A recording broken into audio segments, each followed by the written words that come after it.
सो देखो यार, पहले ना रिकैप ले लो आप जल्दी से, जो लास्ट क्लास में हुआ था उसको समराइज किया हम लोगों ने, मतलब मैंने समराइज करके आप लोग के लिए रखा है। देखो, तो इसको पहले रिकैप लेंगे, उसके बाद आगे बढ़ते हैं। देखो, इंटरफेरेंस के कुछ पॉइंट जल्दी से रिवाइज करोगे। कहना मेरे को, when two electromagnetic waves, first number point recap चल रहा अभी जो लास्ट क्लास में हुआ था, कि when two electromagnetic waves, light हो या फिर टू लॉन्गिट्यूडनल वेव साउंड हो, दोनों में से कोई भी ले सकते हो, दोनों के लिए थ्योरी वैलिड है। तो इलेक्ट्रोमैग्नेटिक वेव का मतलब लाइट के थ्रू आ जाएगा, लॉन्गिट्यूडनल वेव मतलब sound reach at a common point in the space. ये इंपॉर्टेंट लाइन है, they must reach at a common point in the space, और then it is known as interference in that space. उसके बाद यहाँ पर बात की गई है, if we consider two coherent sources, है ना, जिसका मतलब होता है which are in the same phase, और वी कैन से विच are on the same wave front. Then इसमें कहा गया है कि वो अगर वेव एमिट करते हैं आइसोट्रोपिक स्पेस में, आइसोट्रोपिक स्पेस का मतलब ये होगा आपका, आइसोट्रोपिक वर्ड कहने का मतलब कि होमोजीनियस, मतलब चारों तरफ का मीडियम एक जैसा होना चाहिए। आइसोट्रोपिक मतलब सराउंडिंग स्पेस हर डायरेक्शन में बिल्कुल सिमिलर बिहेव करनी चाहिए। किसी भी डायरेक्शन में जाने पर वेव की डायरेक्शन, वेव की स्पीड चेंज नहीं करनी चाहिए, वेव की वेवलेंथ चेंज नहीं करनी चाहिए। तो ये मतलब है आइसोट्रोपिक, यानी यूनिफॉर्म मीडियम, होमोजीनियस मीडियम। और उसके बाद कह रहे हैं कि depending on the position of the point in the space, depending on the position of point in the space, the two waves can have a difference in the path, जिसको आपने path difference कहा था। और last class में ये कहा गया था कि अगर पाथ डिफरेंस की वैल्यू, अगर पाथ डिफरेंस जिसको हम डेल्टा एक्स के थ्रू भी डिनोट करते हैं, अगर ये वैल्यू एन लैम्डा हुई, तो इसको मैंने आज एन लैम्डा की जगह 2n इंटू लैम्डा बाई 2 लिख दिया है। इंस्टेड ऑफ एन लैम्डा मैंने इसको 2n इंटू लैम्डा बाई 2 कर दिया है, और इसी को यहाँ पर लिखा है even multiple of half wavelength, मतलब लैम्डा बाई 2 का इवन मल्टीपल होगा अगर। तो यहाँ पर हम कहते हैं कि ये कंस्ट्रक्टिव इंटरफेरेंस मिल जाएगा, नेचर यहाँ पर कंस्ट्रक्टिव होगा, जिसका मतलब ये होता है, कंस्ट्रक्टिव इंटरफेरेंस का मतलब ये होता है कि क्रस्ट और ट्रफ में अगर बात करोगे, तो एक वेव का क्रस्ट और ट्रफ दूसरे के क्रस्ट एंड ट्रफ के साथ ओवरलैप करेगा। नीचे के फर्स्ट टू डायग्राम से ऐसे, नीचे के जो पहले दो डायग्राम से अगर आप देखो, तो S1 से आने वाली वेव का क्रस्ट वाला पोर्शन और S2 के आने वाली वेव, ये जो पोर्शन है, मतलब ये वाला पोर्शन जिसको हाईलाइट कर रहे हैं, और S2 का ये वाला पोर्शन, ये ओवरलैप कर रहे हैं।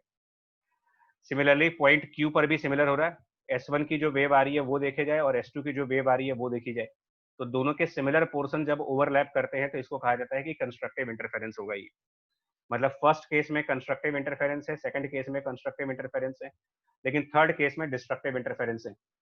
क्योंकि अगर आप फिगर को ध्यान दो, तो जो S1 से वेव आ रही है उसका नेगेटिव पोर्शन और S2 की वेव का पॉजिटिव पोर्शन एक दूसरे के साथ ओवरलैप कर रहे हैं, मतलब एक का प्लस दूसरे के माइनस से मैच कर रहा है।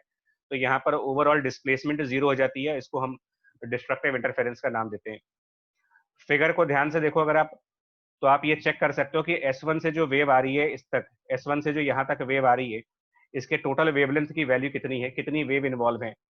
तो फिगर को ध्यान से देखेंगे ना, तो आप यहाँ से यहाँ तक आने पर एक वेव हो जाएगी, फिर आगे बढ़ेंगे दो वेव हो गई, फिर आगे बढ़ेंगे तीन वेव, फिर आगे बढ़ेंगे चार, 5, एंड टोटल 6 वेव आ रही है यहाँ पर, कुल मिलाकर के 6 वेव ऊपर आ रही है। ऊपर 6 वेव आने का मतलब ये डिस्टेंस आपका 6 लैम्डा हुआ ऊपर वाली वेव का। और अगर आप नीचे वाली से वेव काउंट करो, नीचे वाले से वेव की काउंटिंग करें, तो यहाँ से यहाँ तक एक वेव, फिर आपका सेकंड वेव, मतलब आप वेव अगर काउंट करें, ये 1 वेव हो गई, फिर दूसरी wave, third wave, fourth wave, और ये फिफ्थ वेव, 5 वेव है। 5 वेव आने का मतलब ये हो रहा है कि नीचे वाली वेव का जो डिस्टेंस है वो 5 लैम्डा का है। तो ऊपर 6 लैम्डा का डिस्टेंस कवर किया जा रहा है, नीचे 5 लैम्डा का डिस्टेंस कवर किया जा रहा है। इसका मतलब पाथ डिफरेंस यहाँ पर 6 लैम्डा माइनस 5 लैम्डा, यानी कि लैम्डा का पाथ डिफरेंस है। और ये इस कंडीशन को सेटिस्फाई कर रहा है। लैम्डा का पाथ डिफरेंस लैम्डा बाई 2 का इवन मल्टीपल है, बिकॉज लैम्डा को आप ट्वाइस ऑफ लैम्डा बाई 2 लिख सकते हो। पहले वाले फिगर में जीरो पाथ डिफरेंस है, तो जीरो पाथ डिफरेंस भी इसको सेटिस्फाई कर रहा है, बिकॉज यहाँ पर एन की वैल्यू जीरो ले सकते हो आप, मतलब एन जीरो हो सकता है, एन वन हो सकता है, एन की वैल्यू 2 हो सकती है, 3 हो सकती है, कुछ भी। लास्ट वाले फिगर में अगर आप ध्यान दोगे, लास्ट वाले फिगर में, तो नंबर ऑफ वेव अगर हम काउंट करें इसमें कितनी वेव हैं, तो अगर हम काउंटिंग करें इसकी, तो पहले एक wave, second, third, fourth, fifth, six, 6 wave आ रही है। टोटल 6 लैम्डा का डिस्टेंस हुआ लास्ट वाले में, ऊपर वाली वेव जो आ रही है, और नीचे वाली वेव जो डिस्टेंस कवर कर रही है उसको काउंट करे जरा। तो नीचे वाली वेव से 1 वेव, 2 वेव, 3 वेव, 4 वेव और 4.5 या मे बी 5.5, काउंटिंग थोड़ा सा स्क्रीन छोटा है। तो ये मतलब कुल मिलाकर के ये 4.5 या 5.5 जो भी आ रहा है, इतना लैम्डा है। इनफैक्ट मेरे ख्याल से 5 है, 5 यहाँ तक लैम्डा बाई 2 होगा, plus 1.5 lambda, 2.5 lambda, 3.5 lambda, 4.5 lambda और एक और लैम्डा, 5.5 लैम्डा ये। तो 5.5 लैम्डा का मतलब जो डिफरेंस है वो 0.5 लैम्डा का हुआ, पाथ डिफरेंस यहाँ 0.5 लैम्डा, और 0.5 लैम्डा का पाथ डिफरेंस मतलब बेसिकली लैम्डा बाई 2 हो गया, जो कि ऑड मल्टीपल हो गया, 1 इंटू लैम्डा बाई 2 हो गया ये। इसी को समराइज किया गया है आपके सामने, इसी रिजल्ट को समराइज किया गया है कि अगर पाथ डिफरेंस की वैल्यू लैम्डा बाई 2 की कोई ऑड मल्टीपल आ जाए, यानी कि यहाँ पर 2n-1 लिख दो आप, odd multiple of lambda by 2, तो ये कंडीशन कह जाएगी डिस्ट्रक्टिव इंटरफेरेंस की। और अगर पाथ डिफरेंस की वैल्यू लैम्डा बाई 2 का इवन मल्टीपल चल रहा होगा तो आप कह दीजिएगा ये कंस्ट्रक्टिव इंटरफेरेंस है। लेकिन उसके पीछे कंडीशन है, इन दोनों रिजल्ट्स के पीछे की एक कंडीशन है। नंबर 1 कंडीशन है कि सोर्सेस कोहेरेंट होने चाहिए, और नंबर 2 कंडीशन है कि जो आपका स्पेस है वो आइसोट्रोपिक होना चाहिए। दैट मीन S1 से जो वेव आ रही है और S2 से जो वेव आ रही है वो सेम मीडियम के अंदर ट्रेवल कर रहे हो, और सेम स्पीड से ट्रेवल कर रहे हो, और सेम वेवलेंथ से ट्रेवल कर रहे हो, मतलब आइडेंटिकल होने चाहिए, परफेक्ट आइडेंटिकल वेव, राइट। इसके बाद कंडीशंस फॉर इंटरफेरेंस देख लो जल्दी से। कंडीशंस फॉर इंटरफेरेंस में, कंडीशंस फॉर इंटरफेरेंस का मतलब होता है इंटरफेरेंस को ऑब्जर्व किया जा सके, मतलब इंटरफेरेंस होना और दिखना दोनों में फर्क है। इंटरफेरेंस हो रहा है और इंटरफेरेंस हमें दिख रहा है, इन दो बातों में फर्क है, आपसे कह रहा हूं। तो ये ऑब्जर्वेशन की कंडीशंस है कि इंटरफेरेंस हो भी और आपको दिखे भी। तो इसके लिए दो कंडीशंस हैं, इस बात के लिए दो कंडीशंस कौन कौन सी हैं? नंबर 1, सोर्सेस कोहेरेंट हो, और नंबर 2, जो वेव आ रही है वो मोनोक्रोमेटिक होनी चाहिए। मोनोक्रोमेटिक मतलब सिंगल वेवलेंथ होनी चाहिए वो। और कोहेरेंट का डेफिनेशन है, यहाँ पर कोहेरेंट की डेफिनेशन दी गई है आपको। कोहेरेंट सोर्सेस की डेफिनेशन है, they must maintain a constant phase. मतलब उनके बीच, देखिए कोहेरेंट का मतलब ये नहीं है कि दोनों सोर्सेस सेम फेज में हो, ये नहीं मतलब है इसका। अगर दो सोर्सेस के बीच में कोई फेज डिफरेंस है तो वो मेंटेन रहे, चेंज ना करता रहे। कहीं कहीं पर कुछ बुक्स में ये भी लिखा हुआ है यार कि ये सेम फेज पे होने चाहिए, तो ये गलत डेफिनेशन है। कोहेरेंट के लिए सेम फेज होना कंपलसरी नहीं है, फेज डिफरेंस हो, बट जो भी फेज डिफरेंस हो वो मेंटेन रहे, वो चेंज ना करे टाइम के साथ, ये कंडीशन है कोहेरेंट की।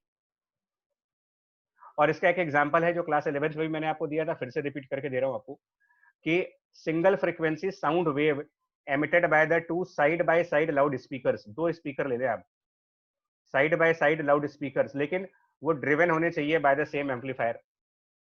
एक ही एम्पलीफायर से आप दो स्पीकर कनेक्ट कर दें तो ये दोनों स्पीकर आपके कोहेरेंट कहलाएंगे, बिकॉज उनका प्राइमरी सोर्स एक है।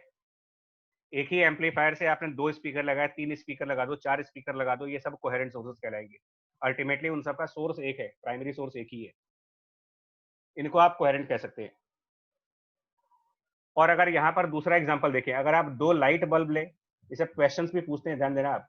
यहाँ पर कहने के अगर हम दो लाइट बल्ब्स लें जो कि साइड बाय साइड है, दो अलग अलग bulb, separate bulb, independent bulb, two bulb आप लगा दो, आप दो बल्ब बिल्कुल सिमिलर, मतलब वो पावर वाइज सिमिलर हैं, ब्रांड वाइज सिमिलर हैं, मैन्युफैक्चरिंग वाइज सिमिलर हैं, हर तरीके से सिमिलर हैं, लेकिन इंडिपेंडेंट है। तो यहाँ पर आपसे क्या कहा जा रहा है कि no interference effect are observe. अब क्या रीजन है इसका? इंटरफेरेंस ऑब्जर्व नहीं हो पाएगा इसमें अगर दो आप अलग अलग बल्ब लेकर के आओगे तो। और क्या रीजन दे रहे कि क्यों नहीं ऑब्जर्व हो पाएगा? उसका रीजन ये होता है कि दोनों बल्ब एक दूसरे के इंडिपेंडेंटली वेव को एमिट कर रहे हैं। दो, एक को आप स्विच ऑफ कर सकते हो, एक स्विच ऑन हो जाएगा। Then the light waves from one bulb are emitted independently those from the other bulb. और यहाँ पर थोड़ी सी फिजिक्स इन्वॉल्व है। अब फिजिक्स ये कहती है कि जब दो सोर्सेस इंडिपेंडेंट तरीके से काम कर रहे होते हैं तो उनका फेज डिफरेंस बदलता रहता है, फेज डिफरेंस की वैल्यू बदलती रहती है, they do not maintain a constant phase difference. और अगर फेज डिफरेंस बदलता रहेगा तो इंटरफेरेंस जो होगा वो भी बार बार चेंज होगा। मतलब इंटरफेरेंस कभी कंस्ट्रक्टिव हो रहा है, कभी डिस्ट्रक्टिव हो रहा है, कभी फिर कंस्ट्रक्टिव हो गया, फिर कभी डिस्ट्रक्टिव हो गया, ये सब बदलता रहेगा। और ये भी बदलने का जो टाइम है लेस देन नैनो सेकेंड्स। मतलब ये हो रहा है कि कभी कभी आपको मैक्सिमम इंटेंसिटी मिलेगी, कभी मिनिमम इंटेंसिटी मिलेगी, फिर मैक्सिमम इंटेंसिटी, फिर मिनिमम इंटेंसिटी। नैनो सेकेंड्स के इंटरवल पे ही हो रहा है बार बार। और अगर नैनो सेकेंड्स के इंटरवल पर कोई चीज बार बार, ये कुछ ऐसे मान ले, अगर आप एक टॉर्च लें और उसको बार बार स्विच ऑन स्विच ऑफ करें, ऑन करें ऑफ करें, ऑन करें ऑफ करें बार बार, और ऑन और ऑफ के बीच में डिफरेंस नैनो सेकेंड्स का रखो आप।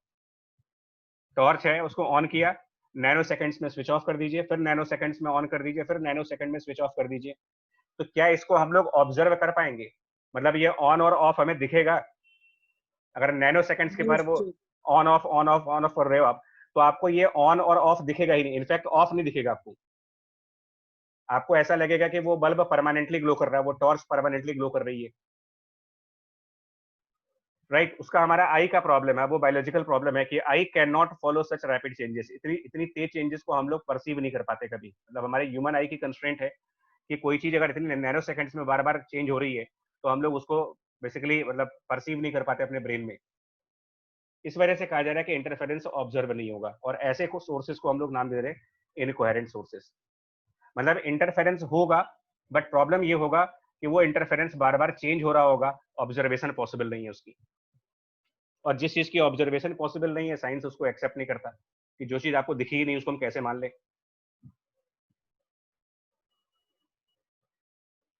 इसके बाद ये लेक्चर था हमारा लास्ट क्लास में, रिजल्टेंट वाला, इसको स्किप करेंगे जल्दी से, बिकॉज दो वेव है। यहाँ पर मैंने एक डॉलर का सिंबल बनाया है, बट एक्चुअली ये टाइपिंग में सिंबल था नहीं मेरे पास, तो ये इसकी जगह पर आगे से हम यूज करेंगे फाई का। मतलब फेज डिफरेंस की जगह पर हमने ये सिंबल बना रखा है, बट आगे हम फेज डिफरेंस ही यूज करेंगे। तो ये ऑलरेडी डिस्कस हो चुका था रिजल्टेंट एम्पलीट्यूड का, इसको स्किप कर जा रहे। और एक ये यंग्स डबल स्लिट एक्सपेरिमेंट की पिक्चर देख लो आप, इसमें ये कहा गया था कि आपने किसी वेव को रोका है, मतलब किसी वेव को आपने ब्लॉक कर दिया है। तो यहाँ पर हमारी प्राइमरी वेव आती है, प्राइमरी वेव ब्लू कलर से जो आप देख रहे हो, इसको हम वेव फ्रंट कहते हैं, जो डिस्कस हुआ था कि ये वेव फ्रंट है। यहाँ पर ये जो दो ओपनिंग्स हैं, ये स्लिट 1 और स्लिट 2 का काम करते हैं। हाइजेंस प्रिंसिपल के हिसाब से ये स्लिट्स सर्कुलर वेव जनरेट करती हैं। तो ये अगेन ब्लू कलर से जो आप देख रहे हो, ये वेवलेट्स हैं, जो प्रीवियस क्लास में डिस्कस किया गया था। और इन वेवलेट्स के बीच में आपस में इंटरफेरेंस होती है, इन दोनों वेवलेट्स के बीच में आपस में इंटरफेरेंस। तो और इसको हम लोगों ने वाटर वाले एग्जांपल से दिखाया था आपको। मैं एक बार वापस उस पेज पे चलूँ अगर, तो देखो मैंने ये वाला एग्जांपल आपसे कहा था दिखाने को, ये वाला इस टाइप का एग्जांपल दिया था आपसे कि अगर दो अलग अलग सोर्सेस आएंगे तो दोनों की सर्कुलर वेव एक दूसरे को इंटरफेयर करेंगी। और एग्जैक्टली यही चीज होती है वाईडीएसी के एक्सपेरिमेंट में, एग्जैक्टली सेम चीज वाईडीएसी एक्सपेरिमेंट के अंदर भी हो रही है, बट ये लाइट वेव के साथ हो रही है। वो पानी की वेव थी और ये लाइट वेव है। तो जो आप लाइट ऑरेंज कलर से देख रहे हो ना, लाइट ऑरेंज कलर से, वो बेसिकली वेव है। लाइट ऑरेंज कलर से जो दिखाया जा रहा है एरो के थ्रू, वो वेव है। और जो सर्कल्स के थ्रू हम दिखा रहे हैं वो वेवलेट्स है। और ये दोनों की वेवलेट कई जगहों पर आपस में इंटरसेक्ट हो रही है, मतलब कई इनके इंटरसेक्शन पॉइंट है, लाइक यहाँ पर इन दोनों का वेव इंटरसेक्ट हो रहा है, यहाँ पर इनकी वेव इंटरसेक्ट हो रही है, और किसी पॉइंट पर इनके वेव इंटरसेक्ट हो रहे हैं। तो ये जो पॉइंट ऑफ इंटरसेक्शन हैं दोनों के सर्कुलर वेव के, पॉइंट ऑफ इंटरसेक्शन, इनको ही हम पॉइंट ऑफ इंटरफेरेंस का नाम देते हैं। इन सबको आप पॉइंट ऑफ इंटरफेरेंस का नाम दोगे। इनमें से कुछ पॉइंट्स पर इंटेंसिटी ज्यादा होगी और कुछ पॉइंट्स पर इंटेंसिटी कम होगी। वो डिपेंड करता है कि कंस्ट्रक्टिव इंटरफेरेंस हुआ है या डिस्ट्रक्टिव इंटरफेरेंस हुआ है। ये सब प्रैक्टिकल वे की बात चल रही है आपको, और ये दूसरे फिगर में इसको दिखाया गया है। आप देखो इंटरफेरेंस कई जगहों पर है। जो ये ऑरेंज डॉट दिखाया जा रहा है आपको, ऑरेंज कलर के डॉट दिखाए जा रहे हैं, ऑरेंज डॉट, जितने भी आप ये ऑरेंज डॉट देख रहे हो, ये सब कंस्ट्रक्टिव इंटरफेरेंस के पॉइंट्स हैं। ये सब कंस्ट्रक्टिव इंटरफेरेंस, मतलब कि इंटरफेरेंस सिर्फ स्क्रीन पे ही नहीं होगा। स्क्रीन पर तो आपको दिखेगा ही दिखेगा, स्क्रीन पर तो इंटरफेरेंस है ही। स्लिट और स्क्रीन के बीच में जो फ्री स्पेस होता है, उस फ्री स्पेस में भी आपको अलग अलग पॉइंट्स पर इंटरफेरेंस होता है, लेकिन वो दिखता नहीं है, क्योंकि फ्री स्पेस में कोई चीज होगी तो आपको दिखेगी नहीं जब तक कि आप स्क्रीन के ऊपर उसको प्रोजेक्ट ना कर दें। तो ये इसीलिए देखो यहाँ पर एक पॉइंट कहा था आपसे, यहाँ पर एक पॉइंट ये कहा था, और इस पे जेई का क्वेश्चन आ भी चुका है। That is interference in the space की बात कर रहा हूं मैं, इंटरफेरेंस ऑन अ स्क्रीन की बात नहीं की जा रही है। मतलब इंटरफेरेंस पूरे स्पेस में होगा, लेकिन हम लोग उसको लेबोरेटरी के अंदर जब ऑब्जर्व करेंगे लैब के अंदर, तो वो सिर्फ एक स्क्रीन पर वॉच करेंगे, और इसलिए इसको व्यूइंग स्क्रीन कहा जा रहा है, जहां पर आप देख रहे हो उसको, स्क्रीन के ऊपर आप देखोगे इसको। बट अगर कोई क्वेश्चन पूछे कि क्या इंटरफेरेंस सिर्फ स्क्रीन पे हो रहा है, तो इसका आंसर है नहीं, इंटरफेरेंस स्क्रीन और स्लिट के बीच वाली स्पेस में भी हो रहा है।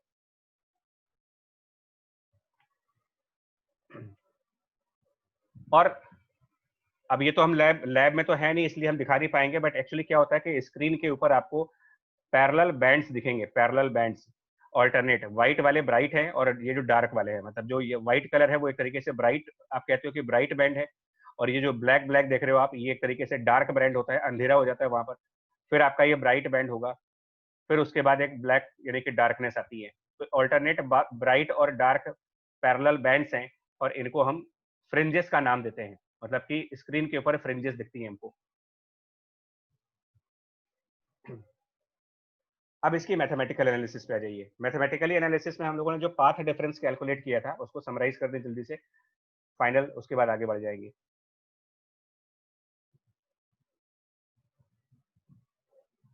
ब्लू डॉट्स, हाँ सॉरी, देखो ये जो ब्लू डॉट्स हैं यहाँ पर, ये छोटे छोटे ब्लू डॉट्स भी देख रहे हो आप यहाँ पर, ऑरेंज ऑरेंज डॉट तो ब्राइट है, और ये जो ब्लू डॉट्स हैं ये बेसिकली डार्क है, मतलब ये डिस्ट्रक्टिव इंटरफेरेंस को इंडिकेट कर रहे हैं, डिस्ट्रक्टिव इंटरफेरेंस।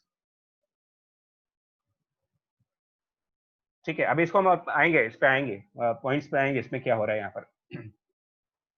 पाथ डिफरेंस के बारे में ये कहा गया था, इसका मेथड डिस्कस किया गया था, लेकिन हम इसको समराइज करेंगे। हमने कहा था कि पाथ डिफरेंस निकालने का सबसे आसान तरीका क्या होगा, अगर आप पाथ डिफरेंस कैलकुलेट करना चाहते हो, तो एक्चुअल पाथ डिफरेंस की कैलकुलेशन हम लोगों ने कोसाइन रूल के थ्रू की थी।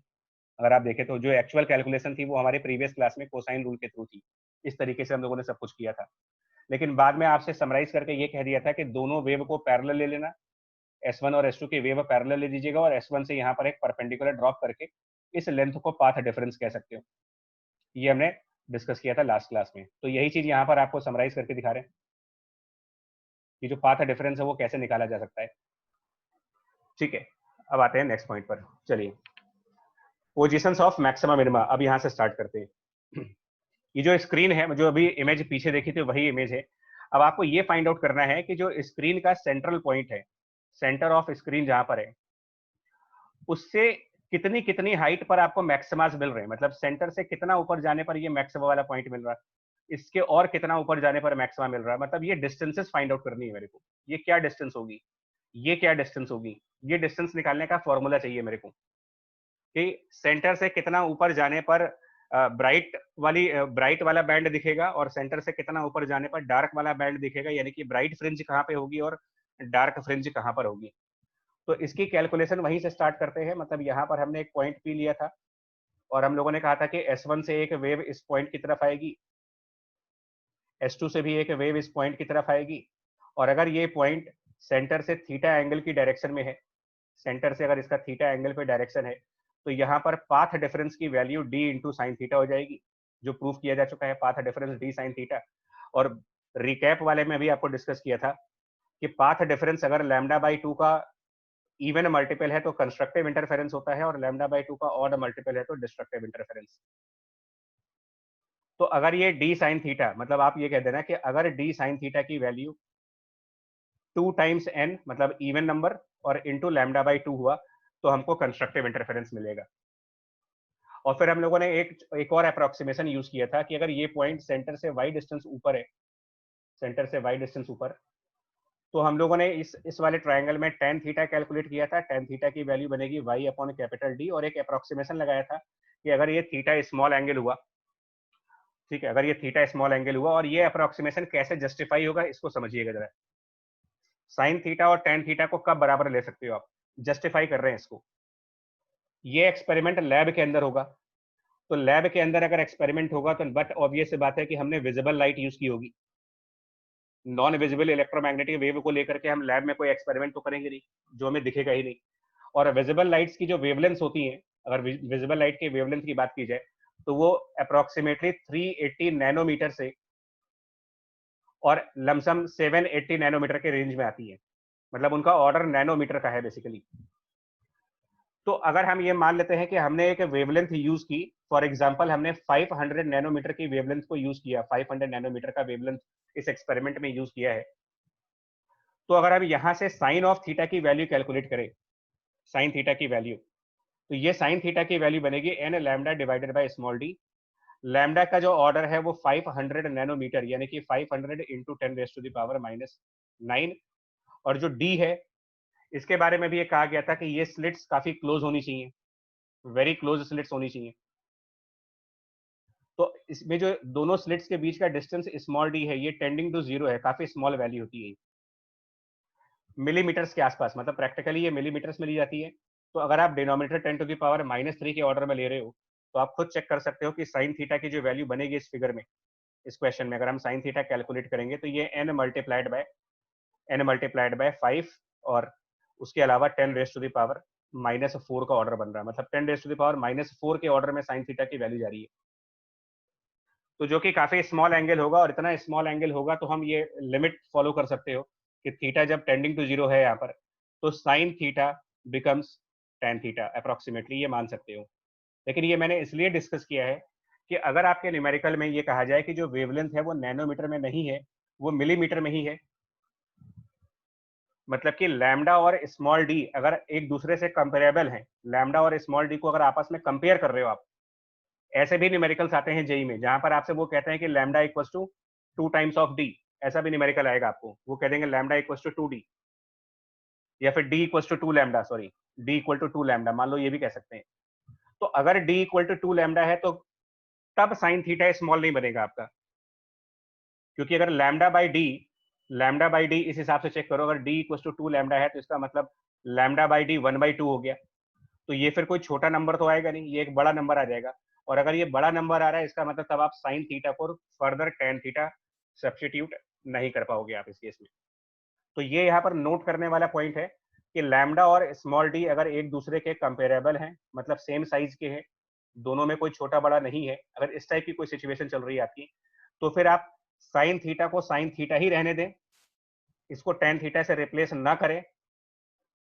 और अगर विजिबल लाइट का न्यूमेरिकल है, नैनोमीटर की वेवलेंथ दी जा रही है, तब आप साइन थीटा को tan थीटा कन्वर्ट कर लीजिएगा। न्यूमेरिकल को देख लेना एक बार आगे बढ़ने से पहले। हालांकि मैक्सिमम क्वेश्चंस जो आएंगे वो नैनोमीटर वाली वेवलेंथ के ही आते हैं, विजिबल लाइट के ही आते हैं, बट जेई एडवांस में 2 बार ऐसा हो चुका है कि उन्होंने लैम्डा और डी को कंपेयर कर दिया था, जस्ट ये जानने के लिए कि कितने लोगों को लैम्डा कंसेप्ट। और डी कंपेयर हो जाएंगे सर तो उसका फिजिकल सिग्निफिकेंस क्या होगा सर? फिजिकल नहीं होगा, ये न्यूमेरिकल की बात कर रहा हूँ, फिजिकली कोई मतलब नहीं है उसका, बिकॉज तब इंटरफेरेंस एक्चुअल में होगा भी नहीं, ये सर सिर्फ उसका आप। मतलब ये हो जाएगा क्या कि स्क्रीन को हम लोग S1 और S2 के बहुत पास ले गए हैं? नहीं नहीं, छोटा वाले डी की बात कर रहे हैं, बड़े डी की बात थोड़ी कर रहे हैं, स्क्रीन तो बड़े डी डिस्टेंस पे है यार, उसकी तो बात ही नहीं कर रहे हैं। छोटा डी जो है वो दोनों स्लिट्स के बीच का डिस्टेंस है, इसका कोई फिजिकल मतलब नहीं, मैं फिर बोल रहा हूँ इसका कोई फिजिकल मतलब नहीं है, ये सिर्फ आपकी न्यूमेरिकल एबिलिटी चेक की जा रही है। जेई में आपको भी पता है कि न्यूमेरिकल एबिलिटी चेक की जाती है आपकी, क्योंकि यंग्स डबल स्लिट एक्सपेरिमेंट है भाई, एक बार समझो, यंग्स डबल स्लिट एक्सपेरिमेंट ये एक रियल एक्सपेरिमेंट है जो लैब के अंदर हुआ है, विजिबल लाइट के साथ हुआ है। तो इसके जो भी कंक्लूजन आप देख रहे हो, जो भी रिजल्ट्स आप सुन रहे हो, जो पढ़ रहे हो, वो रियल एक्सपेरिमेंट्स है, रियल रिजल्ट्स हैं। अभी आप ही में से किसी ने मुझसे कहा था कि लैब में उनको ये वाला एक्सपेरिमेंट करके दिखाया गया है, आप ही के में से किसी बच्चे ने कहा था कि उसके स्कूल में लैब में एक्सपेरिमेंट हुआ है। Yes sir. तो ऑब्वियसली वहां पर लेजर बीम यूज की गई होगी या कोई विजिबल लाइट यूज की गई होगी, क्योंकि अदरवाइज दिखेगा कैसे, रेडियो वेव यूज करके कैसे यस देखोगे। सर।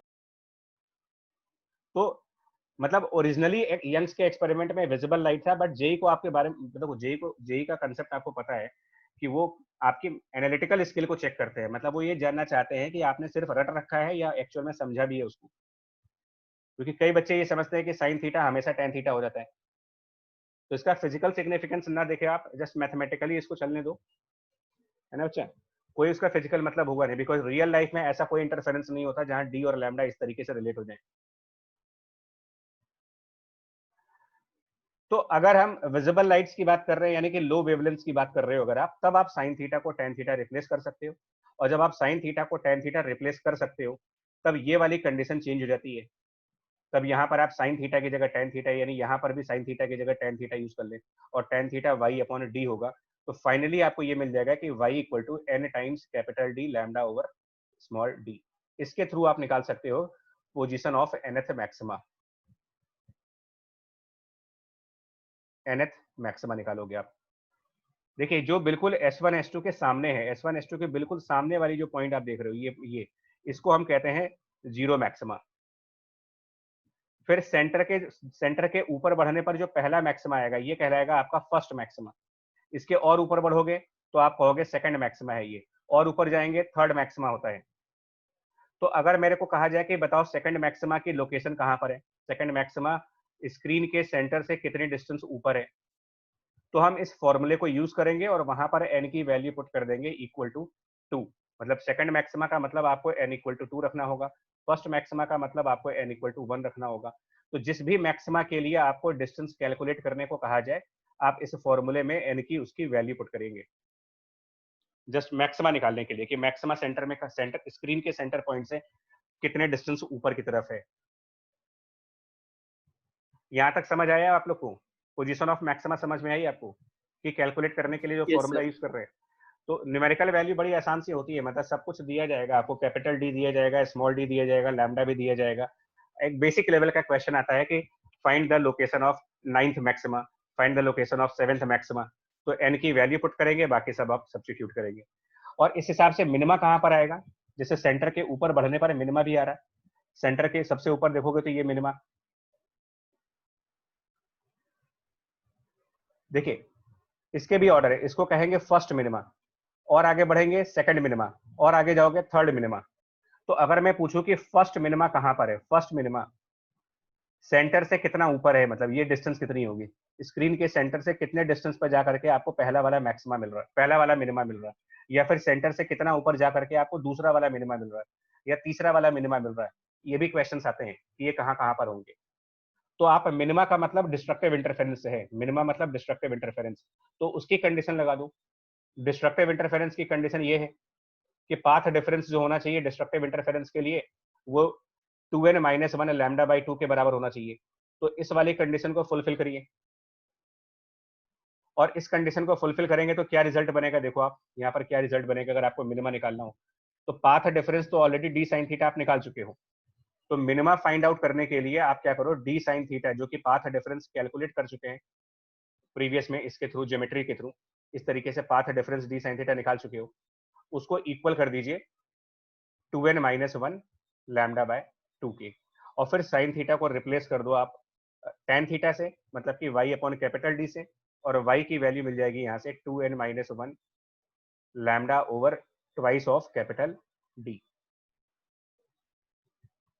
ट्वाइस ऑफ, सॉरी ये गलती हो रही है इसमें, ट्वाइस ऑफ स्मॉल डी, है ना, स्मॉल डी आएगा नीचे और कैपिटल डी ऊपर आएगा। इससे आप कहोगे कि ये nth मिनिमा है, nth मिनिमा, ध्यान रखिएगा nth मिनिमा है ये। तो अगर मुझे ये निकालना है कि फर्स्ट मिनिमा कहाँ पर है, तो n equal to 1, second minima निकालना है n equal to 2, third minima निकालना है आप n इक्वल टू 3 पुट कर दें। और एक्चुअल में ये ना y के आगे प्लस माइनस दोनों लगाओगे आप, क्योंकि प्लस माइनस दोनों साइन इसलिए लगाते हैं, बता रहे हैं आपको, क्योंकि जो सेंटर ऑफ स्क्रीन है इसको हम अपना y इक्वल टू 0 मानते हैं, ऊपर की साइड पर हम y पॉजिटिव मानते हैं, और सेंटर से नीचे जाने पर हम कहते हैं कि y की वैल्यू नेगेटिव होगी। और ये एक सिमेट्रिकल पैटर्न है स्क्रीन के सेंटर के अबाउट, जिस तरीके के पैटर्न सेंटर के ऊपर दिख रहे हैं एग्जैक्टली वैसे ही पैटर्न सेंटर के नीचे भी दिख रहे हैं। मतलब अगर हम सेंटर से नीचे चलेंगे तो इसको भी फर्स्ट मिनिमा कहेंगे, सेंटर के नीचे जाएंगे तो ये फर्स्ट मैक्सिमा, सेंटर के और नीचे जाएंगे सेकंड मिनिमा, सेंटर के और नीचे जाएंगे सेकंड मैक्सिमा, इस तरीके से। मतलब फर्स्ट मैक्सिमा सेंटर के दोनों तरफ है, तो पॉजिटिव वैल्यू y की सेंटर के ऊपर वाले मैक्सिमा के लिए है और नेगेटिव वैल्यू y की सेंटर के नीचे वाले मैक्सिमा के लिए है। ऐसे ही मिनिमा के केस में भी होगा। पॉइंट क्लियर है आपका ये वाला? Yes sir. सर जो स्लिट्स है सर उसके बीच में डायरेक्टली ऑपोजिट हमेशा मैक्सिमा क्यों आएगा? मतलब स्लिट्स के सेंटर पॉइंट की बात कर रहे हो आप? स्लिट्स के जो यस यस सर जो सिमेट्रिकली जो सेंटर में।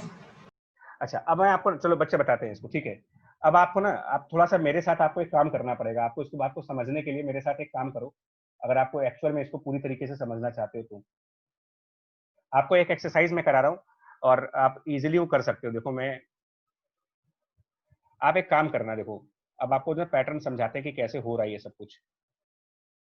आप लोग के पास वो है पेंसिल वेंसिल कंपास वंपास है, मतलब आप आर्क बनाना है, आर्क, यस सर। है ना। तो एक काम करिए, आप S1 को सेंटर मान करके एक सेमी सर्किल बनाओ। S1 को सेंटर मान करके, आपको आज मैं ज्योमेट्रिकली करके दिखा देता हूँ इसे, ज्योमेट्रिकली इस चीज को मैं करके दिखा रहा हूँ आपको, और आप करके बताओ क्या बनेगा। मैं बता रहा हूँ क्या करना है, देखो क्या करना है वो आपको बता दे रहे हैं।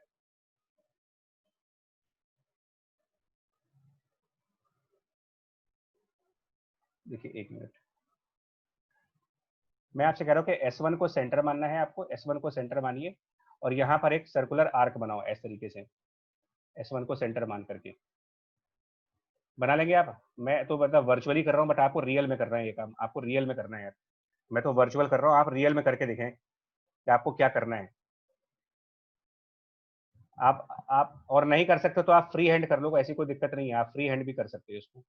मतलब मैं ऐसे कह रहा हूँ कि एक एक सर्किल बनाना है आपको इस तरीके से, S1 के अराउंड, S1 के अराउंड एक सेमी सर्किल बनाना है, और ऐसे ही S2 के अराउंड एक सेमी सर्किल बनाना है आपको। और अगर नहीं है, मान लो कंपास वंपास नहीं है, तो फ्री हैंड से ही बना लो आप, उससे भी काम चल जाएगा आपका। चलिए,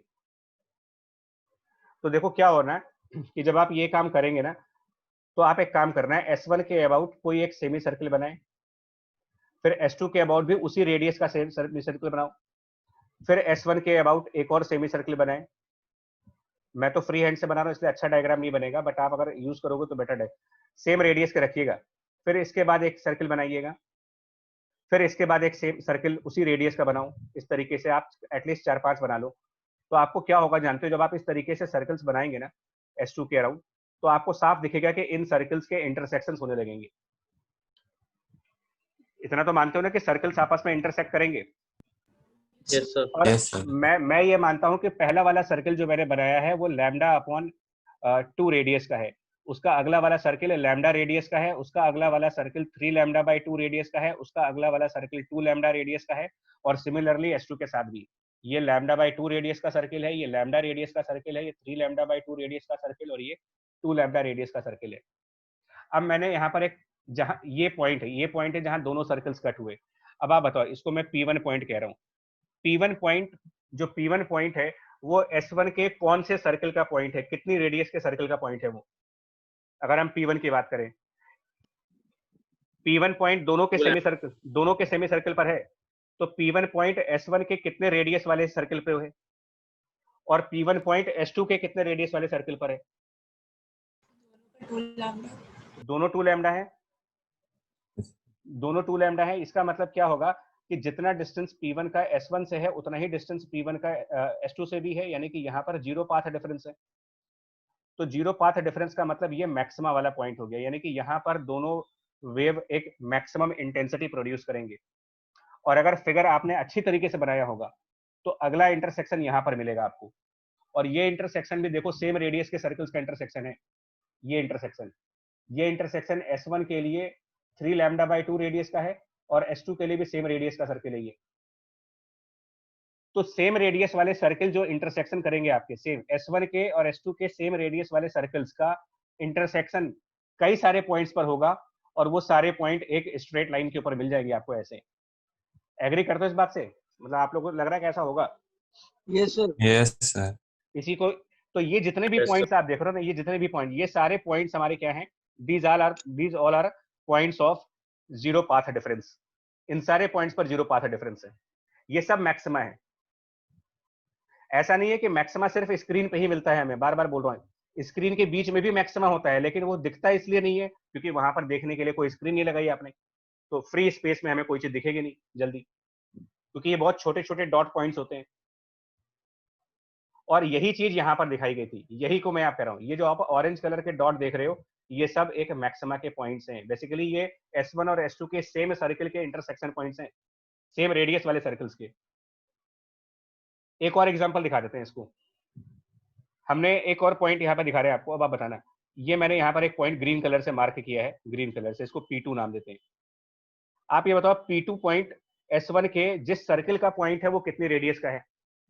इतना तो आप स्क्रीन पर भी देख सकते हो, लैब में नहीं है बट लैम्डा। लैम्डा। और वो P2 पॉइंट S2 के जिस सर्किल का पोर्शन है वो क्या है? लैम्डा। लैम्डा। ध्यान से देखो, P2 पॉइंट S2 2 के लैम्डा। 2 lambda. 2 लैम्डा, यानी कि P2 पॉइंट S2 से 2 लैम्डा डिस्टेंस पर है, और P2 पॉइंट S1 से लैम्डा डिस्टेंस पर है। तो क्या पाथ डिफरेंस हुआ P2 पॉइंट पर? Sir lambda. लैम्डा। लैम्डा, और लैम्डा पाथ डिफरेंस मतलब फिर ये भी मैक्सिमा है। इस तरीके से और मैक्सिमाज आपको फ्री स्पेस में मिलते चले जाएंगे अगर ज्यादा सर्कल्स बनाएंगे तो तो ये हमने यहाँ पर इनको इंडिकेट किया है ऐसे, ये सब मैक्सिमा दिखाए जा रहे हैं। और अगर एक पॉइंट देखेंगे, लास्ट पॉइंट, बस फाइनल पॉइंट है, अगर मैं एक पॉइंट और दिखाऊं, यहाँ पर एक पॉइंट, यहाँ देखो आप, ये ग्रीन ब्लू कलर से जो दिखा रहे हैं, ये पॉइंट, उस पर हाईलाइटर रख रहे हैं। तो ये पॉइंट आप देखो, ये पॉइंट S1 के कौन से रेडियस पे आ रहा है, S1 के कौन से रेडियस पे, लैम्डा सर लैम्डा और S2 से 3 लैम्डा लैम्डा बाय 2 कितना पाथ डिफरेंस हो गया? एक तरफ से लैम्डा है और एक तरफ से 3 लैम्डा बाई 2 है, तो पाथ सर लैम्डा बाय 2 हो गया बाय 2 लैम्डा बाई 2, इसका मतलब ये डिस्ट्रक्टिव इंटरफेरेंस का पॉइंट है। तो आपको इसी स्पेस में, इसी फ्री स्पेस में कई सारे ऐसे पॉइंट्स मिलेंगे जहां पर डिस्ट्रक्टिव इंटरफेरेंस के पॉइंट्स होंगे, और उन्हीं डिस्ट्रक्टिव इंटरफेरेंस के पॉइंट्स में से हम एक पॉइंट स्क्रीन पर देखते हैं, एक पॉइंट स्क्रीन पर देखते हैं। इन्हीं कंस्ट्रक्टिव इंटरफेरेंस के पॉइंट्स में से आप एक पॉइंट को स्क्रीन पर एनालाइज कर रहे हो, तो जिस पॉइंट को आप स्क्रीन पर एनालाइज कर रहे हो उसका आप सेंटर से डिस्टेंस y कैलकुलेट कर रहे हैं। अभी आया समझ में ये चीज क्या करा जा रहा है, हम लोग कर रहे हैं इसमें, yes sir. Yes yes sir sir है ना। YDAC एक्चुअली देते सेंटर पर मिनिमा नहीं आएगा, सेंटर हमेशा मैक्सिमम आएगा, बिकॉज सेंटर S1 S2 से सेम डिस्टेंस पे होगा। तो ये जो सर्कल्स मैंने बनाए हैं ये बेसिकली वेव फ्रंट्स हैं, तो ये थोड़ा सा डिफिकल्ट कंसेप्ट इसलिए हो जाता है कि विजुअलाइज नहीं कर पाते हम लोग इस चीजों को कि एक्चुअली हुआ क्या है इंटरफेरेंस में। तो अब आप इससे बेटर समझ सकते हो कि S1 और S2 से स्फेरिकल वेव बाहर निकलती है, S1 से भी स्फेरिकल वेव आती है, S2 से भी स्फेरिकल वेव आती है, और वो जो स्फेरिकल वेव्स हैं जब वो मीडियम में आगे प्रोपोगेट करते हैं तो एक की स्फेरिकल वेव दूसरे के स्फेरिकल वेव के साथ इंटरसेक्ट होने लगती है, और उसमें अलग अलग पॉइंट ऑफ इंटरसेक्शंस पर अलग अलग पाथ डिफरेंस बनने लगते हैं।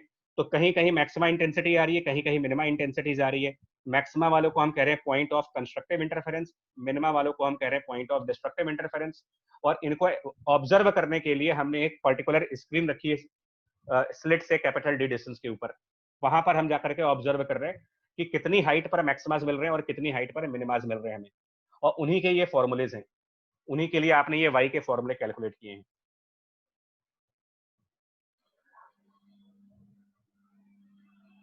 अब बोलो सही है चीज, आपको क्लियर हुआ ये चीज? यस सर यस सर चलिए यस सर ठीक है। अब और मैं क्या कर रहा हूँ, स्क्रीन के ऊपर आपको पॉइंट नहीं मिलेगा एक्चुअल में, ये स्क्रीन तो मतलब एक 2D सरफेस होगी, अगर आप ध्यान से देखोगे तो ये स्क्रीन ऐसे करके ना सरफेस होगा, एक पर्दा होगा ना, पर्दा जैसे मूवी की स्क्रीन होती है, थिएटर की स्क्रीन, तो ऐसे एक स्क्रीन होगी, उस स्क्रीन पर ना आपको पॉइंट नहीं दिखेगा। मान लो अगर आप यहाँ से रेड कलर का लेजर बीम डालते हो, रेड है ना, रेड कलर की लाइट अगर आप डालते हो रेड लेजर से, तो लेजर मोनोक्रोमेटिक होता है, सिंगल वेवलेंथ होती है, तो आपको स्क्रीन पर विजिबल क्या होगा, जिस पॉइंट पर आप मैक्सिमा कह रहे हो वहां पर रेड कलर का एक बैंड आएगा, जहां जहां मैक्सिमा कह रहे हो वहां वहां रेड कलर के बैंड्स आएंगे, मतलब ऑल्टरनेट रेड बैंड्स दिखेंगे आपको, ऑल्टरनेट, और ऑल्टरनेट रेड बैंड्स के बीच में ऑल्टरनेट ब्लैक बैंड्स भी आएंगे। ये चीज मैं यहाँ पर दिखाने की कोशिश कर रहा हूँ आपको, ये यहाँ वाली फिगर में था कि alternatively bright bright bright dark इस तरीके की लाइंस दिखेंगी हमें। तो ये भी एक क्वेश्चन पूछते हैं कि what is the geometry of fringes, what is the geometry of fringes, question ये भी आ चुका है जेई में कि वो सर्कुलर फ्रिंजेस होंगी, इलिप्टिकल फ्रिंजेस होंगी, या स्ट्रेट लाइन की फ्रिंजेस होंगी, या फिर हाइपरबोलिक फ्रिंजेस होंगी, तो किस टाइप की फ्रिंजेस YDAC के एक्सपेरिमेंट में दिखती हैं, तो आप उसका आंसर दोगे ये पैरेलल बैंड्स। पैरेलल बैंड्स का मतलब आप ये बोलेंगे कि straight fringes are observed in the Young's double slit experiment, double slit experiment. Note कर लेना ये सब क्वेश्चंस को, ये सब जेई के भी क्वेश्चंस हैं, मेंस के भी क्वेश्चंस हैं, एनएससी ईपी के भी क्वेश्चंस हैं, केवीपीवाई में तो स्पेशली ये सब पूछा जाता है क्योंकि वो थ्योरेटिकल चीजों को ही पसंद करते हैं वैसे भी, कि what is observed on the screen, so answer is parallel bands of alternate bright and dark lines। Bright line उस कलर की होगी जिस कलर की लाइट आपने यंग्स एक्सपेरिमेंट में यूज की है, और डार्क लाइन का कोई कलर नहीं होता, वो ब्लैक हो जाती है। तो इनको ही हम फ्रिंजेस कह रहे हैं, इन रेड लाइंस को फ्रिंजेस कह रहे हो, जो सेंटर पे है उसको हम कहते हैं सेंट्रल फ्रिंज। उसके बाद जो पहला मैक्सिमा आता है इसको बोलते हैं first bright fringe, second bright fringe. और आप जो y कैलकुलेट कर रहे हो ना, वो क्या कर रहे हो, आप स्क्रीन के ऊपर जो y कैलकुलेट कर रहे हो इस फॉर्मूले से, मान लो n d lambda by D से, तो ये बेसिकली ये कैलकुलेट किया जा रहा है कि जो सेकंड ब्राइट लाइन है वो सेंटर से कितना ऊपर है, सेकंड ब्राइट लाइन सेंटर से कितना ऊपर है, ये निकाल रहे हो आप, ये डिस्टेंस y निकाल रहे हो। और इसका फॉर्मूला बन रहा है इसकी वैल्यू, क्योंकि ये सेकंड है तो इसका आंसर बनेगा 2d lambda over small d। पहली ब्राइट लाइन कितने डिस्टेंस पर है अगर वो निकालना है कि फर्स्ट ब्राइट लाइन सेंटर से कितनी हाइट पर है, तो इसका answer d lambda by small d है। तो ऐसे में दो ब्राइट लाइंस के बीच में डिस्टेंस क्या बना, दो ब्राइट बैंड्स के बीच में कितना गैप है। अगर दो ब्राइट बैंड्स के बीच में आपसे गैप पूछा जाए कि फर्स्ट ब्राइट फ्रिंज और सेकंड ब्राइट फ्रिंज के बीच में क्या डिस्टेंस दिख रहा है आपको, तो sir naturally d lambda by small d. D, इसको ओमेगा से डिनोट करके कहते हैं फ्रिंज विड्थ है, ये कॉल्ड एज फ्रिंज विड्थ।